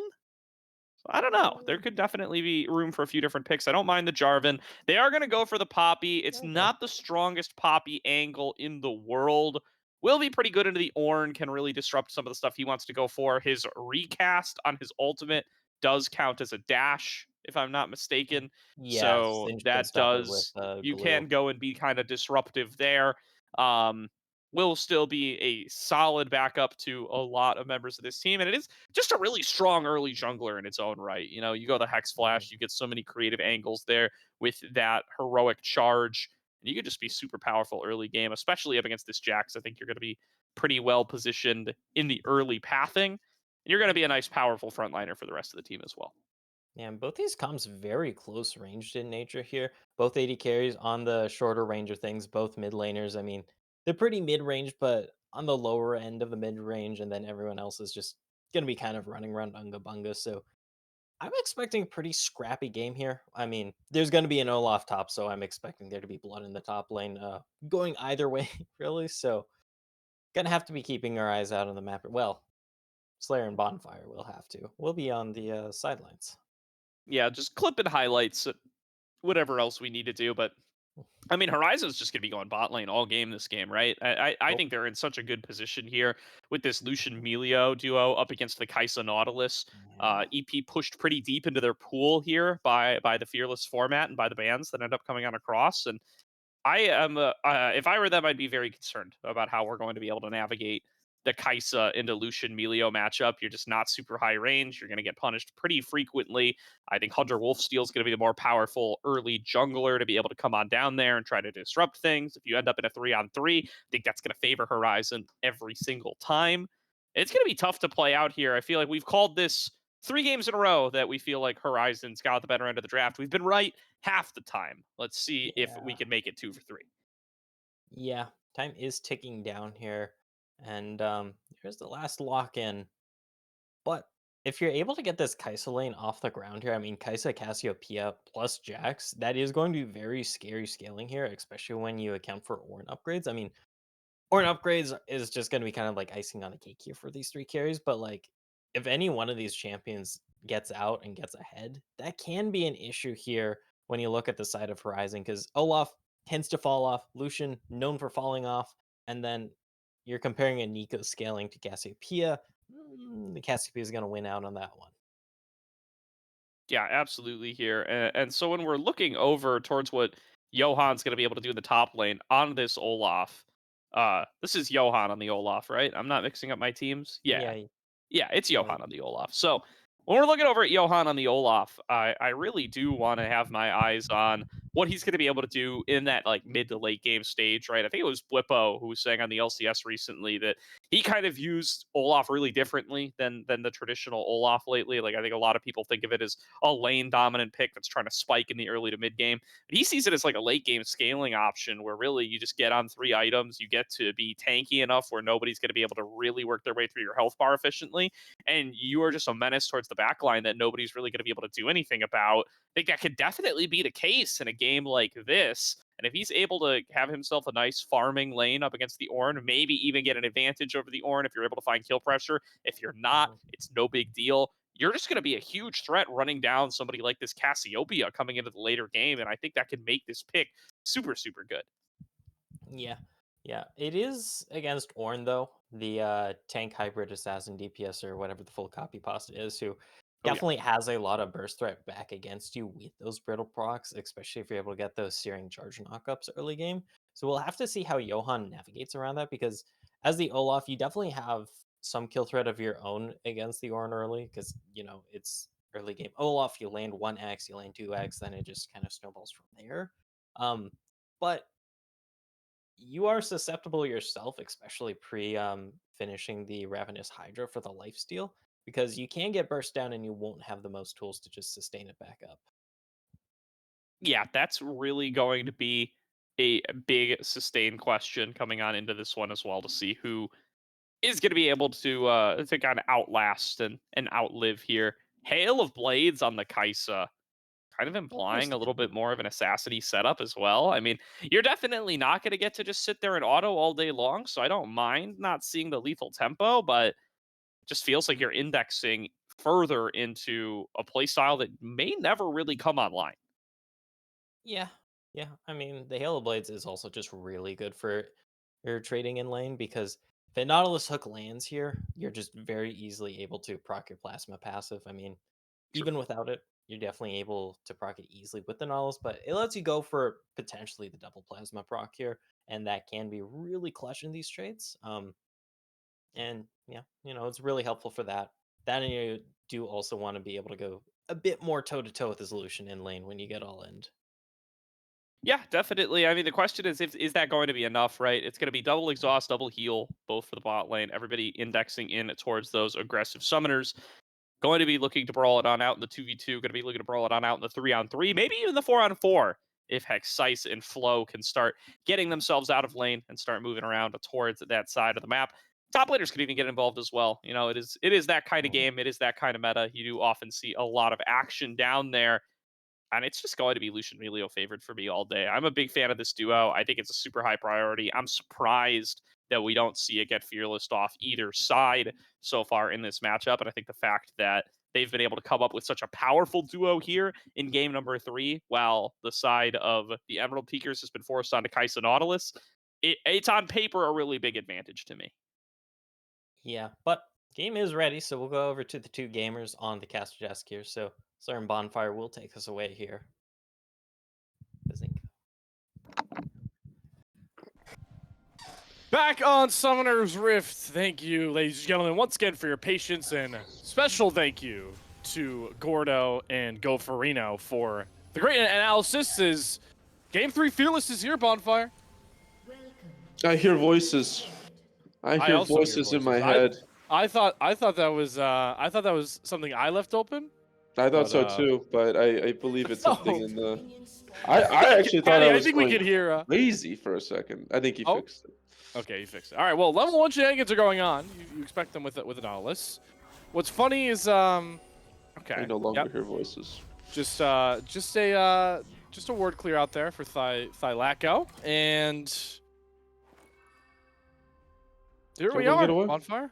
Yeah, they got a word down, so they get a good counter word because of it. Here we go. Once again, it should be a fun one. Should be a pretty fun game. We've got some interesting picks. I know they talked about the Cassiopeia, talked a little bit about the Olaf, the Kaisa you're not seeing super often, Jack's Jungle, always a fun one. So as a whole, got some interesting picks to keep an eye on. And this They one, awarded both buffs, by the way. I just yeah, realized. they did ward both buffs as well. The Jax, I don't know where he's starting. I don't think even he knows. Oh, actually, kind of genius. I think he was waiting out the ward, but was not able to wait it out all the way. It has to do it all by himself, which means it's going to take forever. And realistically, he's not going to have a great health bar, which means this Poppy could potentially go for an invade on a Jax early on. Kind of interested to see that, especially with the pushing Olaf lane. I have to keep an eye out on both of these junglers because we could have a spicy early game. I like what Gordo talked about as well. It's clear here that Emerald Peakers are, if they hit the item points, they will outscale. Cassiopeia, Kaisa, Jax, Oriana, or not Oriana, Ornn, excuse me, are all just very, very good scaling options, and all arguably outscale their counterparts. Is level 2, we do see Flow. Ooh, He does looks like get it's that some Q damage. onto opposite. Oh. Flash for flash, couple more E's. If he gets one more off, it's first blood. Hexice, back-to-back first blood games. Just a little bit too aggressive right there from Flo, and you've got great poke early on the Cassiopeia, but the thing is, she's not weak early, Slayer. If you go into an extended trade with the Cassiopeia, there's not many other champions that beat her, and they learned that the hard way. Dredge line, landing for Thylaco, but yeah, not much more. I mean, that's a gift, right? Cassiopeia's players are never expecting to get first blood. Yeah. But that's great. I mean, that's fantastic for the Cassiopeia, like you were talking about, is going to scale up to be a problem. I think when we're talking about just one-to-one scaling, yeah, you do favor the Cassiopeia. Nico, just an incredible team fighter. So later in the game, even if you're not doing all of the damage, as long as you can get a massive ult off, I think you're pretty happy. And this is what I was looking for. This is what I was hoping for, an item level advantage, but they got Doesn't get the stun off the wall here. Counter-Strike comes back out, and look who's turning it. It's Demon Emperor. Oh, doesn't get the stun off, doesn't get both parts of the Q off. Really, really well played from Demon Emperor right there. And Horizon down 2-0 early, and that's to two members you probably don't want to be giving the kills over to, especially when you consider that this is the scaling composition. A Jax, a Cassiopeia, an Ornn, and a Kai'Sa late game are going to be an absolute issue. And they're giving up kills early. That's not exactly what you want to see if you're a Horizon fan. Yep, exactly. And they're going to have to start really trying to push tempo with this Poppy, with this Lucian. They're looking for Thylaco here. Good initial snow, though. This time the stun will land onto the wall here. Not much more damage over Great top. flash. Wow. And a great flash. A lot of people fail that flash over the wall. Yeah. Thylaco not going to be one of them. And it's once again, nothing really found but a support flash. That's a thick part of the wall right there, Slayer. That is not an easy flash to make. I know I failed it many a time. I'm sure you have as well. 100%. I mean, pros fail that flash, so it's not exactly the flashiest of play. I don't think they're going to be clipping it and putting it on their op.gg, but important all the same, not giving a kill over to this bot lane, making sure this Lucian is kept in check, and very, very important flash there. Now, it does mean they can't play super aggressive. I love this from Demon King, though. Ooh. That's the advantage. Great roam, and Hunter Wolf just has no idea. Yep, we'll maybe get the stun off into the wall, which will give up the Counter-Strike timing, so he will actually be able to run away. The Phase Rush, saving Hunter Wolf Steel from a second death, and now they might be able to catch out Demon Emperor. They have first roam. Flow gets the root, but a hop to his teammate keeps the Emperor safe. Yeah, Demon Emperor, this has kind of been his MO. Saw it in the first game as well. Obviously didn't see much in the second game, and I imagine we saw Demon Emperor doing some shenanigans in the second game, as loves the invade, loves to get his teammates help, loves pushing lanes, and right there tries to turn that into a kill on the Poppy, but like you said, able to just phase rush their way away, and nothing that comes out of it. What it does mean, though, is whenever you have tempo advantage and whenever you're able to get invades, even if you don't get kills, I implore you to look at the CS disadvantage in the jungle. It means that you always get to take your camps when you want to take your camps. The enemy jungler has to wait for when you're out of there, and so it does mean that this Jax is ahead. Well, looks like Demon Emperor is just looking for more and more aggression. Thylaco, Hex flashes forward, Dredgeline will grab the Melio. Invested Complex forces the flash out with the Plasma passive damage. And that's all they'll get, but flash off Emilio is very, very valuable. Yeah, that's another flash that they're gaining right there. It means there could be a regank angle. I'd love to see a potential dive right there in the bot side at some point later on, but right now they're just going to turn that into a dragon, as the Poppy and the Olaf have the advantage in the top side, have the push, going to grab themselves all three of those little Kevins, or Jerrys, or whatever name you want to use. Able to get them, that's the most important part. So, yeah, I did. Oh, that's Exhaust out. Knight on top, Infested Complex, trying to run back, heal over top, keep Kai'Sa safe. Knight is out of mana, so is falling asleep, but no cooldowns for Thylaco. Means no further push. Could be a potential dive here, but the Emperor Demon doesn't really have a ton of HP, so they're probably going to go against it. Even if they wanted to get fallen asleep, they realized they might lose something for it, and I love this. Poppy getting back into the game. You saw the Jax bot lane, able to steal some camps away, get back in that CS department, along with stealing the grubs, doing a good job of evening up what was a pretty disastrous early game. I still, though, am a fan of getting the first Drake to trade for Void Grubs. We know where my stance lies on that. If he gives up all 6 Void Grubs, then no, it's not good. But I still favor the Dragon, and obviously with where everyone was on the map at that point, good play by both junglers, right? Exactly as you're stating. And now it still is a lot of pressure on Hunter Wolf Steel as Ultimates are coming online and Horizon Gaming because they need to find kills. They are not the scaling team, and they're looking for Red Snow right here. Not enough damage, though, to kill off this pesky Ornn, especially the Axe's whiff left and right. Yeah, I mean, it comes down to you might prefer the grubs, you might prefer the first dragon, but it really just comes down to where you get your pushing, and they have a pushing bot lane. They have a mid on first roam after He's that first Blues Warded kill. again. Look. Yeah, they are gonna have vision of where this Jax is, but low health bars. That Olaf had to back. I don't think there's anything that they can do now. Hold on a second. Flo's getting Flo's getting a little saucy here. Oh, almost. Ooh. Good W. Right in time to grab it. And now Red Snow, he has to be careful. Almost Ghost dead. Bob, Ragnarok next. Yep, there it is to answer the call of the Forge God. Nobody's answering the phone for Red Snow. See ya. Yeah, you just have to be so careful with that Olaf. There's just not a lot that you can do. If you go into the Olaf, or if you are the Ornn, oh boy. Petrifying Gaze Hold out. on. Pop Blossom does grab, but not in turret range. Hexice nearly gifts the kill back, but is blessed by the right turret range gods. Yeah, nearly got a kill as well. Also, I understand turret game range gods, but also really good kiting right there, recognizing, if I get stunned in a turret, I'm dead. Take just half a step back, and that half a step is the difference between life and death. Able to survive there. Now, again, this Melio does still have no flash. Jack's on the bot side. They could potentially look for something. Does look like they're going to hedge their bets, though. I have a question. How Yes. does Cassiopeia take a step? I guess a slither, or would it be a slither or a little shimmy? I'm just messing with you per usual, but yeah, I would say it's a slight slither. A half slither. I feel like you are messing with me, but it's also a legitimate question. Jax is here, though. Ignite, or excuse me, Exhaust over top on Knight. Flashes up on the solution, good time, but the Sacrificial Lamb will be falling asleep unless Breath of Light, the healing over top's a lot. Flash forward, and one more Oliver Infested Complex gets it. Top side, though, Ornn is getting the weak side treatment. He will fall in mid lane. Flo got revenge on Hexice. Pandemonium on the Rift. Yeah, and this is fantastic for this Horizon squad because they get a 2-0 Olaf. They're Nico back in the game, feeling comfortable, able to shove another wave, get a reset. That's a beautiful kill for them. They do end up losing their support, but I think you're pretty happy about that one. And meanwhile, as Poppy continues to steal camps away, continues to make it more and more difficult for this Jax. Great work right there for Horizon and brings them way back into this game, gold even again. Just how you like it in a game 3. That's you want to be as close as possible going forward, unless you're Horizon Gaming Eclipse. I hate to sound like a broken record, but they are still yet relying on champions that need to make a lot of plays in the mid game, which we are vastly approaching. However, Olaf, Nico is a great team fighting, skirmishing mid laner in that aspect, and Lucian's damage will spike harder than, I would say, almost any AD carry in the game in the mid game. So it's not like they don't have the tools to do it. No, they can have a great mid game, 100%. They've got a great mid game composition, and they've got a great team fighting composition. Who do you worry about? Is it the Olaf? Is it the Lucian? Is it the Nico? You can't really just ignore any of them. You really got to get that Nico flash down, and then you can feel comfortable. As falling asleep, might be in some trouble. Kickball doesn't get him. Depth charge will. His flash right back off cooldown. Immediately has to use it.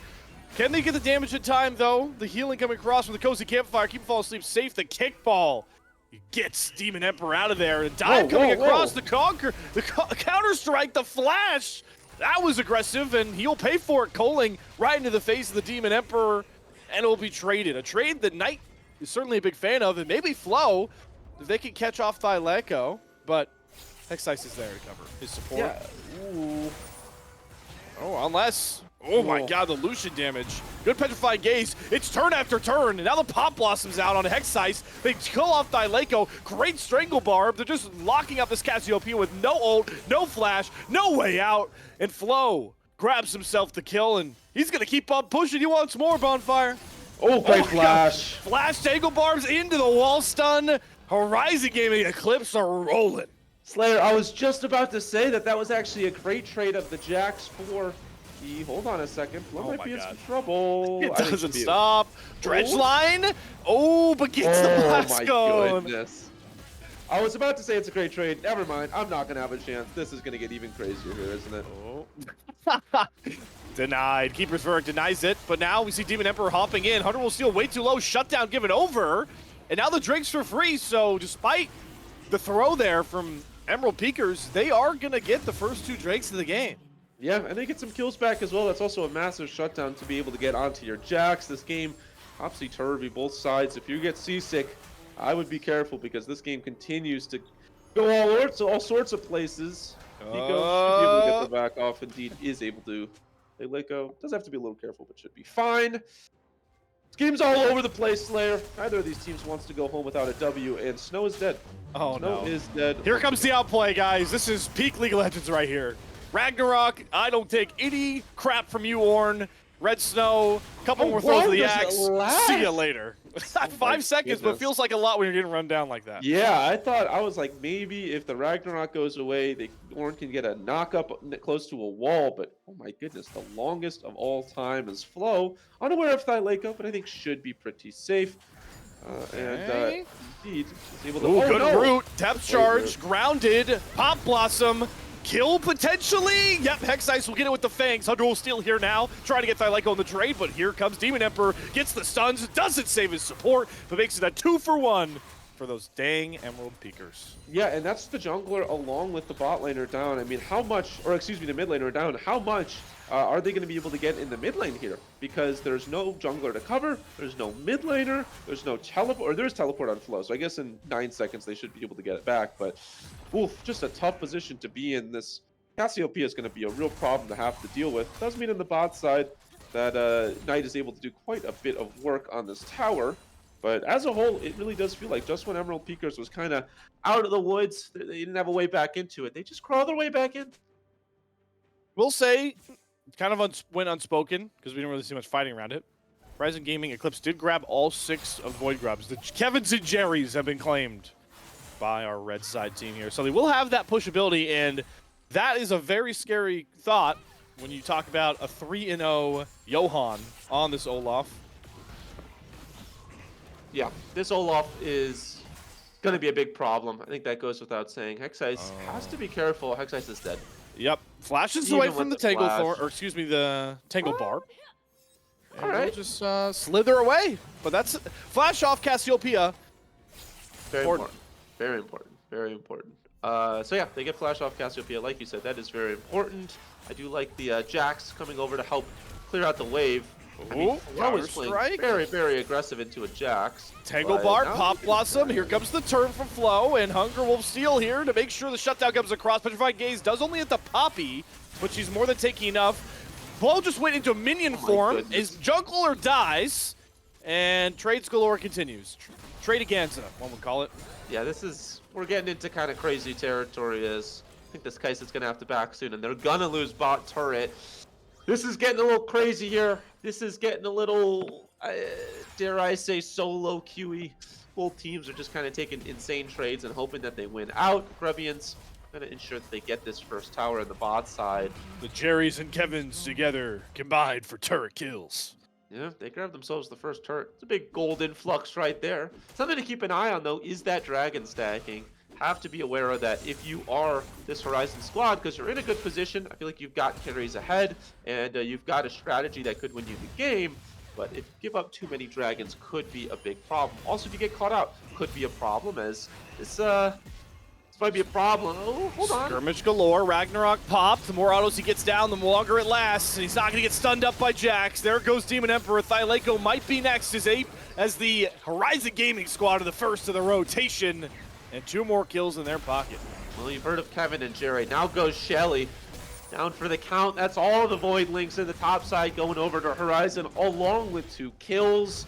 And remember that great macro we were talking about in Game 1 from this Emerald squad? I just don't see it anymore. It feels like they're constantly coin flipping on a lot of these plays, hoping that they have the damage, hoping that they can just out-team fight their opposition. And Horizon feel a lot more take it slow, play with numbers, and it's winning them the game so far. I'd certainly indexing pretty harsh here. You know, eating Ooh, towards got hit with that. a Cassiopeia is dangerous. Yeah, there won't be a Won't be a follow. ult from Kai'Sa there. And look what those Void Mites and the Rift Herald's getting. All that standing gold. Nobody's This there to feels stop like- this. Yeah, this feels like a repeat from game number 1 with Emerald players. They're just macroing them everywhere right now. Yeah, I mean, there's nobody there to stop them. With all of those Void Mites and the true damage, that's going to be 2 towers down for free. Finally, you get this Cassiopeia up top as they really want to index towards the third dragon, but how much of their base are they going to lose because of that? As they take a huge chunk of their towers down because of that. As good knockback. Here comes the Olaf. Ragnarok fears nothing, and the Pop Blossom will grab the Kaisa. Infested Complex caught. 3 kills over already to Horizon Gaming Eclipse, and that Mad Viking is looking for more. Triple over to Flow, and Horizon Gaming Eclipse blow open game 3. Yeah, and that is tough right there from Emerald, because that kind of was their win condition. Get the dragons, potentially force them into team fights or split them across the map. No longer a possibility. That drag timer for Soul is going to get pushed back another 5 minutes. And they're losing all of their towers right now. I mean, there's really no safe haven for them to go to. Their map continuously gets opened up. This is just not the team that we saw in game 1, not the same way that they're playing. And this game, dare I say, is turning into a bit of a slaughter. Lego might make it worse here. That's a pretty fed Nico, but Flo, very wise, knows resets are out there, so he'll just back up. And yeah, you're going to look at the gold. I mean, that is, what, 2.5 in the mid lane difference. Top lane is nearly 3,000, and that nearly accompanies or eclipses the entire gold lead for the team. It's a very fed Nico. It's a very, very fed Olaf. And again, you cannot ignore this Lucian or this Poppy. They will just kind of chunk you down over time. So if you are Emerald, you have concerns. You do have a good front line. You know, you have that Ornn and you do have the Nautilus, but they're combined 0-7 and 5. And so they're not going to be as tanky as you might need them to be, especially going up against all of the damage threats that you're going into. Yeah, it's important to mention that once you hit certain item thresholds, hold on, Hexice is paying the Olaf tax. Actually, the fact this is a damage dealing champion does give Hexice a bit of an advantage here. Doesn't have flash up just yet, but gonna try and set up for a dive. Demon Emperor's here. No Ragnarok, no Ghost. This is a sitting duck, Johan, and he knows it. Reinforcements are coming though. Oh, he sidesteps the Petrifying Gaze, but he'll still fall. Teleport's coming across, Flows here. Pop Blossom gets 1, and great root makes sure Call the Forge God won't go through. No secondary knockup. Hexice is too low to step up, and Flow's hunting for more. Tangle Bar will miss. Knight's turn to step up, but with no Poppy there, they won't chase any further. Ooh, speaking of Poppy, wants to go in on this Kaisa. I'm not sure if they really want this, and this Poppy's really pushed up. Should be able to just walk away, but Dredgeline, the root, has to flash back. Keeper's Verdict to protect a huge Tangle Barb Flow. What a flash play for the triple. Oh my goodness. Call them progressive, because that is Flow that you can trust right there. Oh my goodness. A beautiful, beautiful play right there, and that's going to secure them the Baron. It feels like this Nico is the puppeteer, the master of all the strings, making everything happen. A beautiful play on the initial ultimate that gets the Jax killed, and on the re-engage, it looked like the Poppy was over-pushed, but there's Ebb, and then there's Flow, my friend, and that is exactly what happened. A beautiful Tangle Barb keeps them all rooted in place. That's, I believe, a delayed ace, along with the Baron, and maybe the hopes of a possible win here for the Emerald Peakers. That is 11 and 2 on Flow. Yeah, I mean, that caught me off guard. Because the only time you're seeing a Nico flash forward is a Pop Blossom. And Flow's showing that he doesn't need the ultimate to create plays when you're this far ahead. Yeah, and it means they're going to get even more push across, because you can't really side lane against Flow. You know, has so many good disengage tools. Should be able to just shove in waves once they get the back. Top is being pushed out. Bot is being pushed out by the Olaf, which again, who's going to stop the Olaf? It's just really difficult to side lane against this team, and it's even more difficult to potentially team fight. So this next dragon, I believe, will probably get conceded from Emerald Peakers. The thing is, the only thing that you need to think about is no flash on the Nico. So, you know, that's good. It means that you don't really have to worry about a huge Pop Blossom coming out of nowhere, but these are small victories here. It sells the Rocket Belt, right? So it's not like it doesn't have a gap closer. And I don't like we were talking about back to game 1 is the minion trick works! Flow is just in his bag right now, but we do have a flank coming out from Demon Emperor. They have Dredgeline on top of Flow, Petrifying Gaze. The Breath of Light doesn't save him. Jax claims that kill, but will he burn for it? Because here comes the Olaf. Ragnarok, axes flying everywhere, and the kills are all going over to Horizon Gaming Eclipse. Call the Forge God will get the knockup onto Johan. Hexai's doing a really Oh good my job goodness, spacing. Johan. But this Olaf won't take damage. He won't die. He's healing through it all. Finally, Hexai gets him, but now he's all alone. 1 versus 3. Hexai has to come up huge or he's going to forfeit his inhibitor. I think that inhibitor is as good as gone. Hexite's, Stepping up. I mean, doing a good job of keeping them away, but with those Grubbians, oh, they might actually Lights keep back it up. alive. Now, hold on a second. Good hook, the dredge line, the root comes across, Killer Instinct forward, but the damage, there's not enough. This Poppy's so tanky. Reverse teleport coming across. Flow wants back in, baby. He is too fed, and he's looking for the double tangle barbs. Grabs them both, sets up Knight, who knocks him down for a double. It's always been flow, isn't it? I mean, it's just always been flow at the beginning and the end of every fight. Looking like a bookmark in the middle of a page you just do not want to finish. He's always going to be there, keeping you intact, and he's keeping this Horizon squad intact right now, keeping them safe, keeping them up in arms as they get themselves another team fight victory. They're going to grab themselves the dragon. By the way, the inhibitor in the mid lane did end up falling. They're all going to get resets with tons of money to spend. They do give over a couple of shutdowns, but at this point, those shutdowns feeling pretty moot. You got to give over quite a bit of them for it to matter, and it is just a tough game. Again, the tankiest members. Remember earlier I was saying, oh, they're 0-7 combined. Not really a great place to be in. 0-12 right now. Just not really able to tank up an Olaf and a really fed Nico. Yeah, we still have yet to see the Ord itemizations come out just yet. I believe he can upgrade his own at 14, and then forward from there he can upgrade his teammates, or it might be 13. Regardless, he's just barely getting to the point where he can augment these items for his squad. And like you mentioned, not a lot of time left on the Rift to scale up for this Emerald Peakers team. They've got a great scaling comp, but I mean, this Olaf and this Nico are just making it so difficult. Now, the good thing is the Nico damage will fall off a little bit at a certain point. That is the one positive I feel like we can speak of. Oh. Hexai's still very strong. Now, the question is, do they know about Hexai? Now they do. Okay. Oh. Gets the Petrifying Gaze down, but it's onto the support. Falling asleep is fine, taking up the damage and trying to set up Knight to get the damage back down. But a good flash across from Knight. Can he get the kill? He will, and he won't burn. The shield saves him. Great job by falling asleep. And the consolation prize is Demon King's head. Demon King falls. The kingdom is in ruin right now, Slayer. They're getting usurped as this Poppy feels comfortable just running in, and But the Pop Blossom grabs the last 3. Good night, Emerald Peakers. Hello to the top of Group B, Horizon Gaming Eclipse. Slayer, I think this is why they peaked in Emerald, because they cannot get the Eclipse done as they fall in this matchup. Both of us thought that this was I think everybody chose Emerald Peakers for this. Yep. In their predictions, we said Emerald Peakers, they look 3 of you had it 2-0. We did have it 2-0, and it ended up being a 2-1 for Horizon. A very strong showing in Game 3. Very strong showing that hopefully puts this very mythical league on notice. And I'm just happy. You know what, Bonfire? I owe you an apology because your strategy worked. I know. We got to see the full game.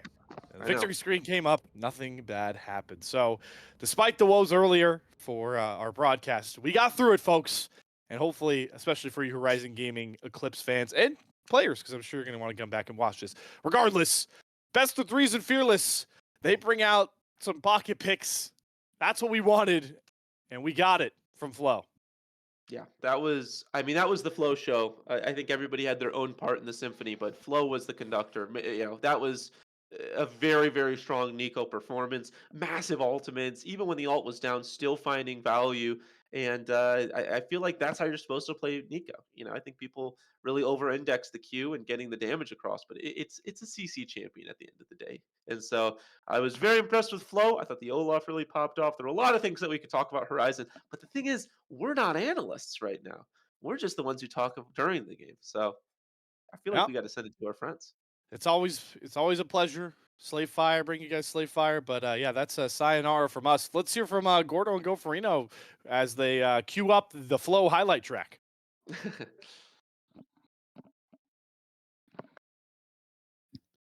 Thank you very much, Slayer. Another big win for Horizon Gaming Eclipse with the reverse sweep on the best of 3 for the night to take the top of Group B, single-handedly going to be possessed by Horizon Gaming Eclipse.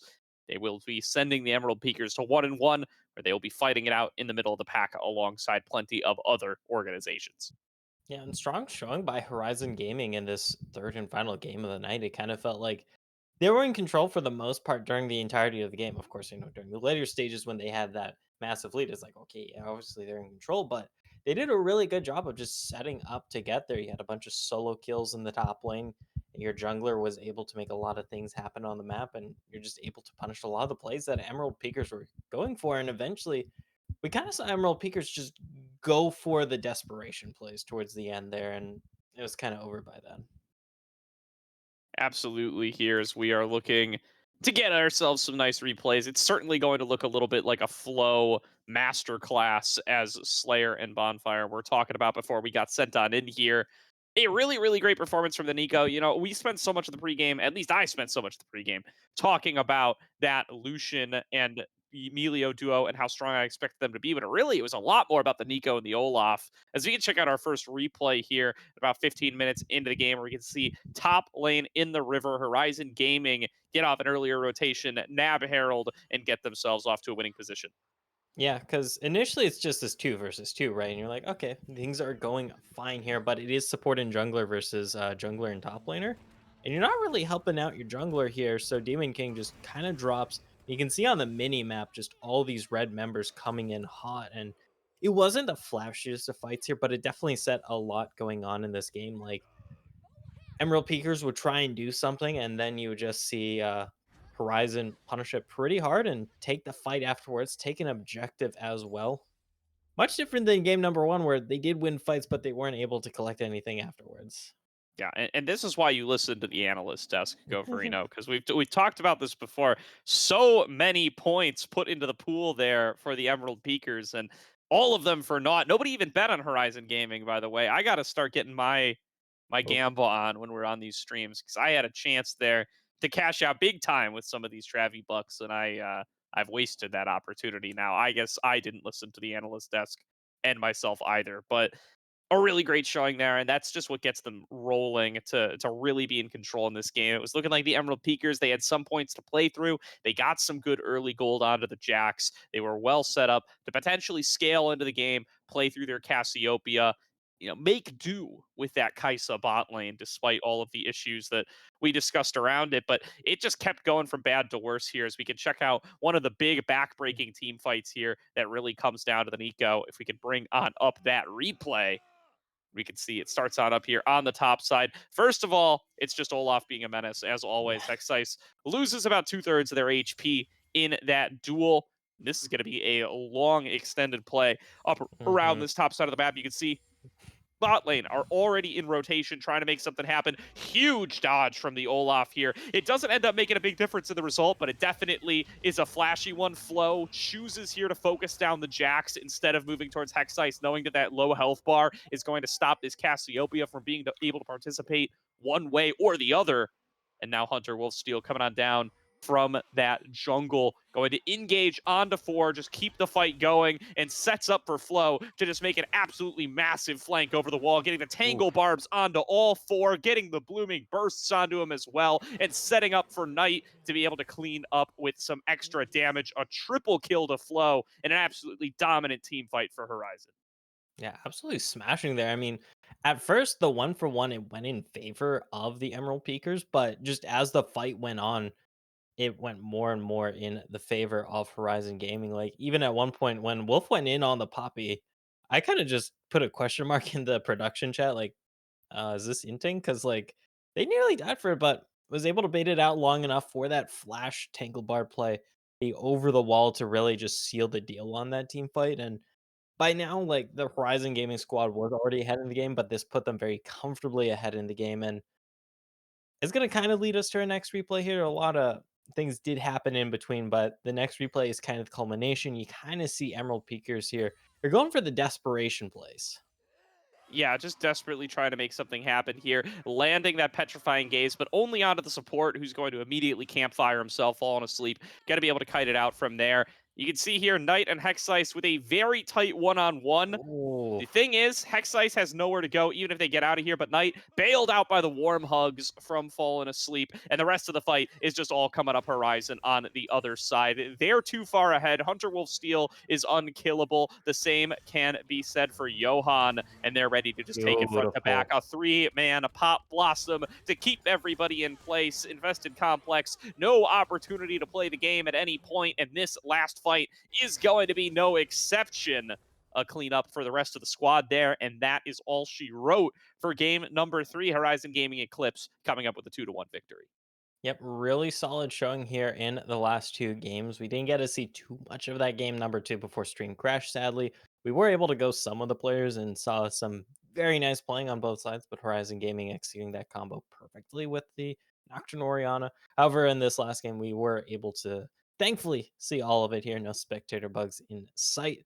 And yeah, they're just able to take control of the map, take leads and just transform that into a 2-0 start here to the Risen Mythical League. Absolutely here, it may be a universally incorrect prediction from all of us here on the broadcast, but I think we did pretty well in our draft analyses. We got 2 for 3 there, as we were hoping for, and it comes up Horizon. I think they adapted super, super well to the Fearless format here, and that's going to be one of those kind of immeasurable attributes that we're really going to be able to judge teams on, especially as we start to get deeper into the tournament, as we start to see teams over and over and over again in those playoffs. Being able to adapt, being able to set yourself up in really good positions coming into later games of series is going to be a really critical skill. It's going to be one that doesn't get tested at all in solo queue. It's going to be one that lets coaches start to get involved a little bit. And I think Horizon, with the pinching of the support pool, with the ADs that were no longer available, with the Lucian selection, really set themselves up to be really successful here. And I think the Emerald Peakers really struggling when they get pushed out of that Kaisa. Yeah, and just really struggling when they're the ones on the back foot trying to make plays here. And that draft, we weren't the biggest fans of it, especially in the bot lane, but Emerald Peakers, there are still a few more weeks of the regular season to play on out here, so definitely not out of the running just quite yet. We're still able to put 1 dub on the board today, so their season's not over. Not at all. Plenty of games left to play. Plenty of playoff spots still available as well. These are going to be 5-team groups, and 3 of those 5 teams are going to at least make it into the play-in round, which is going to be a best of 5 to be able to get yourself into those double elimination playoffs. So plenty of space to play for, plenty of opportunities to get yourself into the postseason. Definitely no reason to be doomsaying at 1-1. So definitely going to be an exciting group to keep our eyes on as time goes on and as the season continues. But that's going to do it for the Risen Mythical League this week. We will be back next week with another featured matchup as the regular season starts to really heat up. As we get towards, we're already crossing over the halfway point of the regular season here, Go Farino. I mean, there's only going to be 5 weeks of regular season. That's 2 weeks done, 3 weeks left to go. So it's going to start, really getting into serious playoff conversations as early as next week. Yeah, I mean, even technically right now, like Sure, that is yeah. the I mean, funny thing about there's only 3 possible scores at this point: 2-0, 1-1, and 0-2. Or I guess plenty of teams who are 1-0 or 0-1 as well because of those buys yeah, in week number 1. But or yeah, those will, teams who had buys this week, but still. yeah, those will definitely be the teams to look out for, the ones that can make a comeback. But yeah, I think that's Yeah. it from us here. I think Risen should be back this weekend. I believe it's going to be a Sunday broadcast. Friday, Oh, I'm I hearing believe. Friday. Friday's tomorrow, so that would mean the Risen's back Right. tomorrow. I don't know why, but it feels like a Wednesday today. Oh, But yeah. Draft League. Draft League is on now. So yeah, Draft League will Yo. be back tomorrow. Stay tuned to the Risen channel. Stay tuned to the Risen Discord. You will know when they're going live if you turn on those, take that stream roll, turn on your notifications from the Risen Discord. Keep your eyes open for when Risen goes live. There are plenty of different leagues being played right now, and we'll be back with more Risen streams throughout the week. We'll be back with Risen Mythical League in particular next Thursday, or Go Farino and I will be back at the Cast Slayer and Bonfire. We'll be back here on the desk. We will see you guys then. But until then, take care of yourselves. Have yourselves a great night. Enjoy LCS and NACL this weekend as well as Risen streams. And we will see you guys next time.